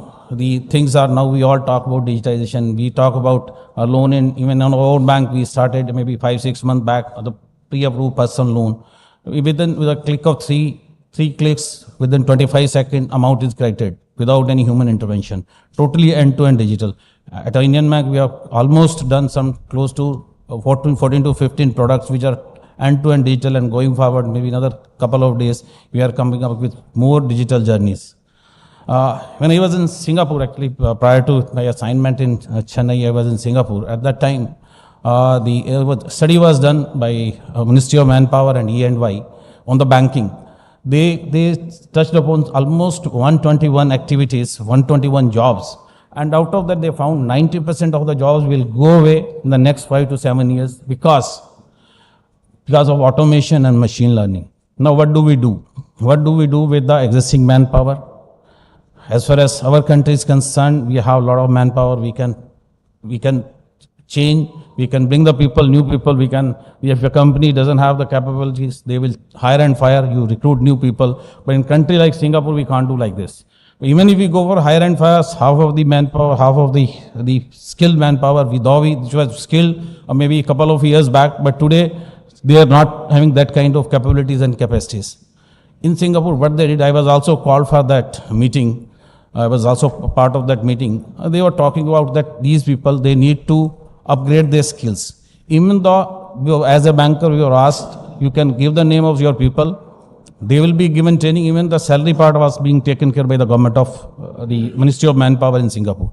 So we need to upgrade the skills of the existing manpower to cater the requirements of future. So again, we are talking about the AI, ML, digital marketing. Now we talk about the SEO, SEM. SEO means the search engine optimization, search engine marketing. All the things that gone are the days, door-to-door campaign, gone are the days when we reach out to the people will have time and meet us. But now we all are connected digitally through the social media, we are connected. through those modes, even you must have seen how the power of the artificial intelligence. If you go to the YouTube, you will find out the songs which you like. You will be getting those songs. You will be going forward. Even the role of the AI and the ML will be very big role in our collection efficiency, in credit decision taking. In the past, my senior colleagues are sitting here. They used, even I was part of as a very young banker at that time. We will have a manual adjustment of books. Manually, we will be calculating the balance sheets, ratios. Now, gone are the days, everything is now available. When we are having a credit score of a person, we have the entire history of the people. The banking has, that way the credit decision, credit underwriting has become very, very informative. We have the well-informed information available, and we can take well-informed decisions. So, again, we talk about the virtual reality. It is also going to play a big role, in not only in banking. Banking may not be having that kind of use cases, but in other area, a lot of use cases on the virtual reality. Even banking also, I can see a couple of use cases. For example, even bank can talk about on their website, or the customer coming on their site, he can see the properties which he want to purchase. We can become the property dealer, as well as we can provide loan to the customers. Whatever the buildings, whatever the builders are available, they can see and they can come forward for taking loan, as well as they can have a building of their choice. So that way there are a lot of use cases available. Even in the collection efficiencies, it is all working presently. We going for the technology has come. What time we need to call a customer, what type of the SMS or the mail or the WhatsApp the customer is using, all those information is available. What time he sleeps, what time he will be passing, what time he will be crossing that area. So the right time when he sees WhatsApp messages, we can click at that time. Maybe he may be a borrower who is a regular defaulter, or he may be once in a while he is defaulting. What kind of wording we need to use for that kind of borrower. All those things are available now. And going forward, we can use all those things for a better banking and for the customer engagement. Many things in the past we have seen, even my other friends were talking, the payment ecosystem. I think that is the best which we have done in the last maybe 7 or 8 years in the country. So you must have seen the UPI, it's mind-boggling, touching 7.3 billion volumes of transactions, with amount is 12 trillion. It is, I'm telling about the figures of November 22. And that kind of the payment system I have never seen anywhere in the world. It's a huge. It's again, everybody in the world, they are looking towards India, how this payment system has come. It's a convenience of cash. And then now everybody, the bankers must have heard about the OCEN, Open Credit Enable Network. So this is a platform where the lenders, the LSPs, the lender service providers, the account aggregators, the borrowers, the bankers, they will sit, and here again it like they will, in case the small borrowers, they want a particular facility, depending upon their credit scores and their credit history, the loan will be available, and at their choice, the customers can take the best rate because of depending upon their credit history. And from banker side also, I need not go for this documentation, I need not go for the collection. So everything will be taken care by this entire network. So this is one new area which is already started, and we have started, bankers have started working on that. We are talking about the ONDC, Open Network Digital Commerce. This has already come. Many of the banks, many of the PSBs have already invested in this company. Even the companies, they are already integrating with like Flipkart, eCart and Denso. All these people they are coming on this platform. Initially, it has been started in 5 cities. This is also again a game changer. Even the smallest, the Kirana shop also can put their things on that platform, and you can sell it, and you can have the things of your choice. Even 2-3 days back, my son brought things from Kolkata, sweets from Kolkata. Anywhere, anything, you can get it within 24 hours. You give an order today, and 24 hours, you are getting the sweets from Kolkata, or from Ahmedabad, or from Hyderabad. So those kind of things have already come. The latest, the CBDC, the central bank digital currency, we all know. Again, it's again a very big change for us. Though the CBDC it's still evolving, we need to see how it is going to affect the market. but for a banker, it's a kind of threat. It has all the features of a currency, and it has all the features of your money, UPI transfer and all. It can take place, the UPI, what UPI is doing, the CBDC can do. Apart from that, it is a currency in your pocket. So whether banks will be losing on CASA, that we need to see. It is going a big threat for the banks also.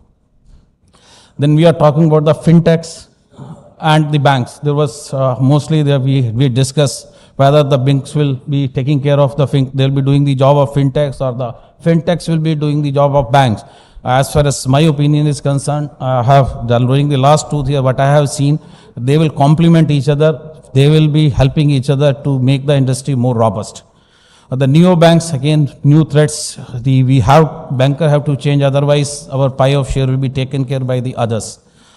The startups, as other friend was talking, the startups in India, we know we are the third largest startup ecosystem with more than 78,000 recognized startups, and India has produced 84 unicorns with 50 more expected within the next 2 years. Then again, the data integrity, data governance, data analytics. We all talk about day in, day out about the data. And in fact, there was a time when we used to say the cash is the financial powers, but now data has become a big financial power. The person who has more data, he'll have more power, more muscle power, more financial power in the coming days. The only threat is we need to take care of the privacy of data. Otherwise, the government also is talking about that. They are coming up with the bills and all. So going forward, I don't know in 2047 whether we'll be having physical branches or the size of the branches will shrink. But in my view, branches should be there, the physical branches will be there, even though we may be reaching out to the end-to-end technology or sitting at home, we'll be taking all the services, but still it will have its own place going forward. Though the size will come down, numbers may come down, but we will still have the physical branches. The way the things are happening, the way the digital transformation is happening, the bank need to spend a huge amount on the cyber security. There's the one area of concern. The financial crimes ecosystem is evolving as criminals adopt new and innovative ways to commit crime. For this reason, banks have to invest in protective tactics to maintain the privacy of their customer data. Usually this means heavily encrypted firewalls and multi-factor authentication. However, these securities measures sometimes fall short. Due to this, banks may embrace advanced technologies such as analytics. Again, we are talking about the blockchain technology, distributed ledger technology, artificial intelligence to improve threat visibility and detect fraud effectively. Usage of AR, VR login procedure that utilize biometric scans of the user's face or irises to accurately verify the identifiable will be a new normal for the banks. Over next 2 to 3 decades, the regulation will extend over a range of areas from climate change to greater regulation around the use of third-party stakeholders. Banking sector will find it's regulated across great fields of activity and concern than before. To conclude, the banking sector by 2047 would have evolved from the present day into a very different looking enterprise. An intense regulatory focus will continue to be backdrop against which those changes are set. Bank management will need to navigate all these changes as well as increase stakeholders' needs to successfully steer the course of the banks of the futures. With that, I thank everyone because the time is already, I think, extended. So thanks for, I cut short this thing. So thank you very much.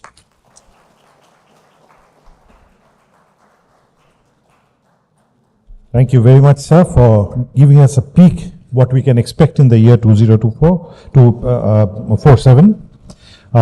May I now please invite Madam CA Nalini Padmanabham. She is a part-time non-official director at Canara Bank and also senior partner of B. Thiagarajan and Company Chartered Accountants to kindly come and deliver your address to the gathering, please. Over to you, ma'am.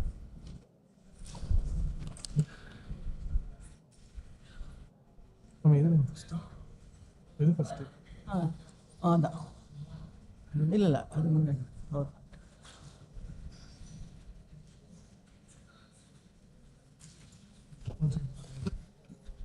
ಅದು ಕಟ್ಟ ಮಾತಾಡು.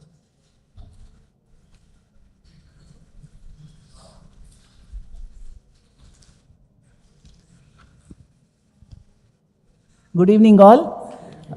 I will not take much time because I don't want you to wait for more for this dinner.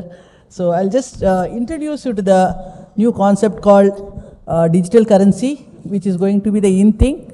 And it's just an introduction, even it's in a very nascent stage. And it has to develop once you go forward in this journey. And it is indeed an honor to be in the midst of eminent personalities today. And I would like to thank ICAI and MMA for giving me an opportunity to be amongst you all in this great evening. So now the RBI has, in fact, Government of India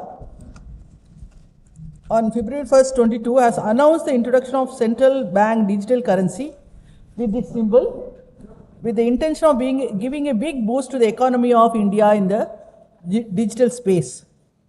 CBDC can be classified into two types.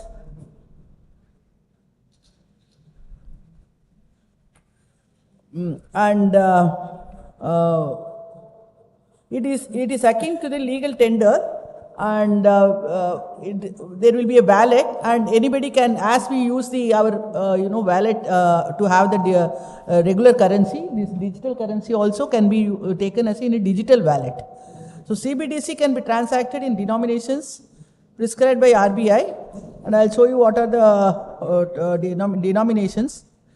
And there are two types, and one is retail and wholesale, and we'll restrict ourselves to retail.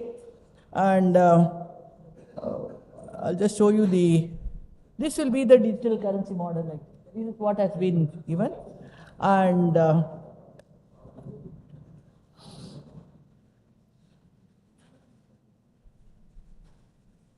so in fact there are two types of advantages. One is for bank. What is the advantage?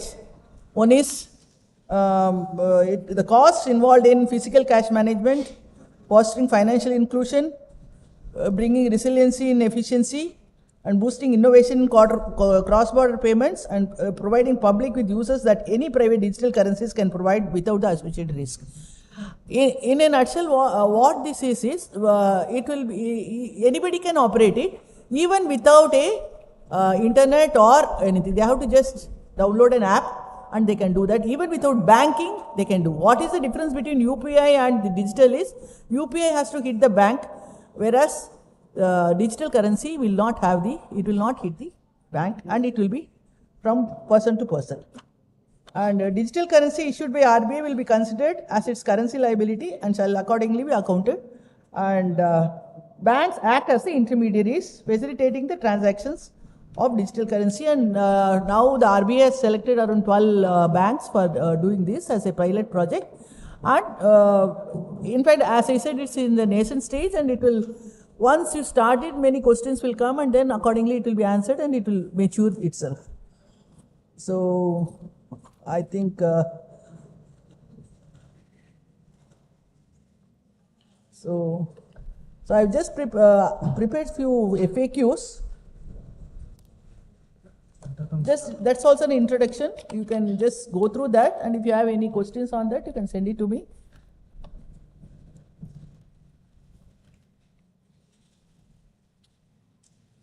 Yeah.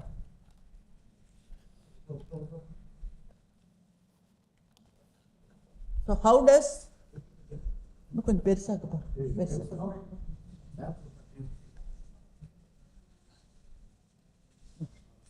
so I'll just address your FAQs and then we'll conclude. How does customer avail the CBDC facility? Then customer need to download and install the CBDC app from Play Store to his mobile and register himself and complete the process of creation of e-wallet. At present, there will be a separate app. Going forward, the facility shall be available through the mobile banking app. How does the customer load the e-rupee to his wallet? Customer needs to initiate the intent through his app to his bank, duly mentioning the denomination for the total amount he needs in his wallet. On submission, customer account shall be debited and tokens shall be made available in his wallet. In fact, when I was discussing with the officials, they were also telling, you go to a Kirana shop and you just require something, you can just inform immediately from the app and the money will be credited to your wallet. That is, you don't have to have it before and go also. That is, when you go there and you have more, you want requirement of more CBDC, digital currency, and you can just have, through app itself you can get it immediately, instantly. Can customer send his e-rupee to another person? Yes, customer can send e-rupee from his wallet to the beneficiary wallet without passing through the respective bank channels. How does the customer redeem his tokens? Customer can surrender, offload the tokens to his bank, and the equivalent rupees shall be credited to his CASA account linked to the wallet.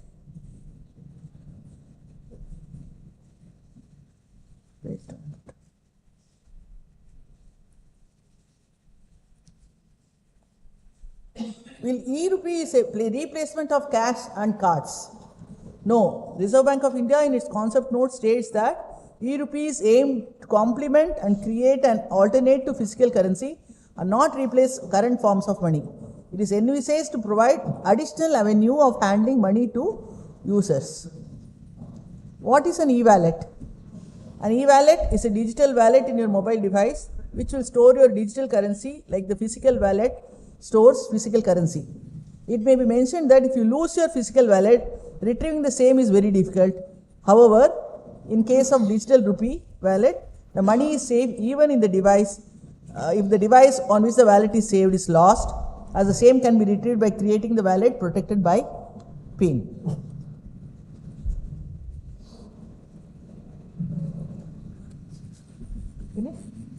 Share this PD. Yeah. So I think I've introduced this concept to you. So anybody has any questions, you can just send me the questions, and I can share this PPT also to you all. Thank you so much.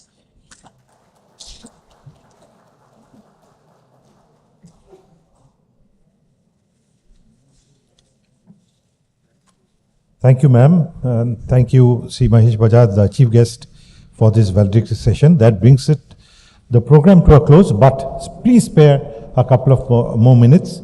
May I request President sir and Raju sir just to come up on a dais and to honor three people without which this program couldn't have been held. Our very own CMA Chittaranjan Chattopadhyay sir, and on behalf of MMA, may I please call upon Group Captain Vijay Kumar and Captain Venkataraman, would like to honor you because of your tremendous support to us which made this program possible. Chitto sir, please.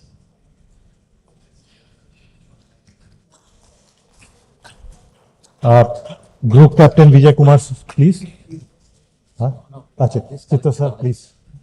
You have been the major force of having this seminar.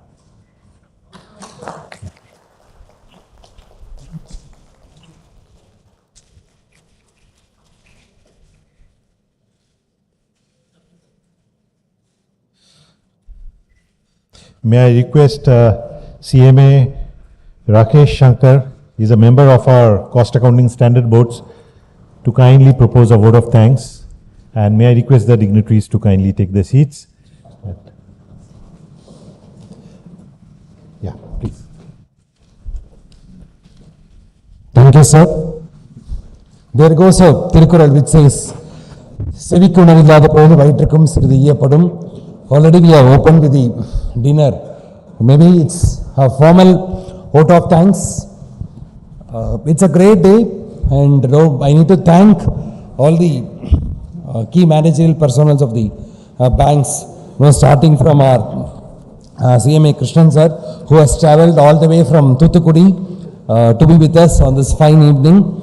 And a sincere thanks to Shri B. Ramesh Babu, MD and CEO of Karur Vysya Bank, Shri R. Radhakrishna sir, CGM, State Bank of India, Chennai region, Shri D. Lakshmi Narayanan, MD, Sundaram Home Finance, Shri M. A. Murali Ramaswamy, former ED of Bank of Baroda and a member of our BFSI board, and Shri Arun Bansal sir, Executive Director and Head of Treasury, IDBI Bank, and Shri Mahesh Bajaj sir, ED, Indian Bank, and Madam Nalini Padmanabhan, part-time non-official Director of the Canara Bank, for being with us and enlightening us on the recent trends and changes which is happening in the banking and the financial sector.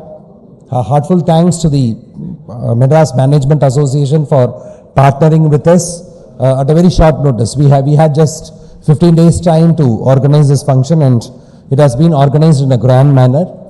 And my sincere thanks to the BFSI board of the institute, the director and the other officials, the officials of the Southern India Regional Council, the participants, students from the member institutions of the MMA, the CMA members and other professionals.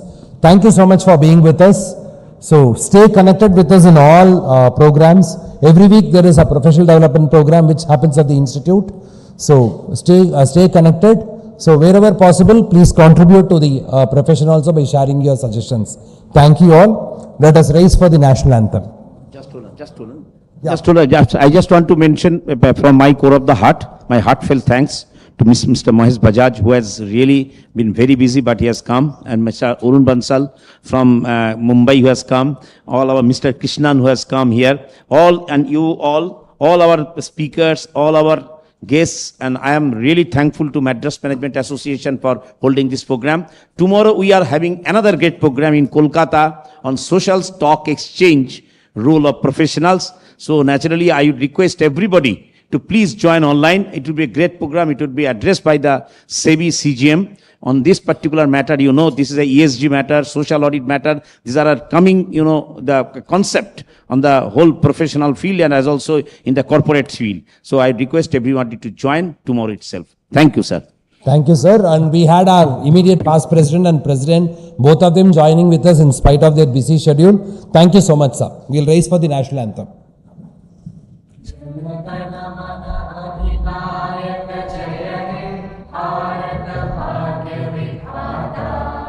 Punjab Sindh Gujarat Maratha Dravid Utkal Ganga Vindhya Himachal Yamuna Ganga उच्चल जलसि तरंगा तव शुभ नामे जागे तव शुभ आशीष मागे गाहे जब जय गाथा जन गण मंगलदायक जय हे भारत भाग्य विधाता जय हे जय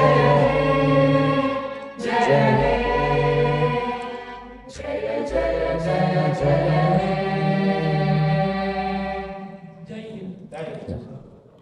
So please join us for the dinner.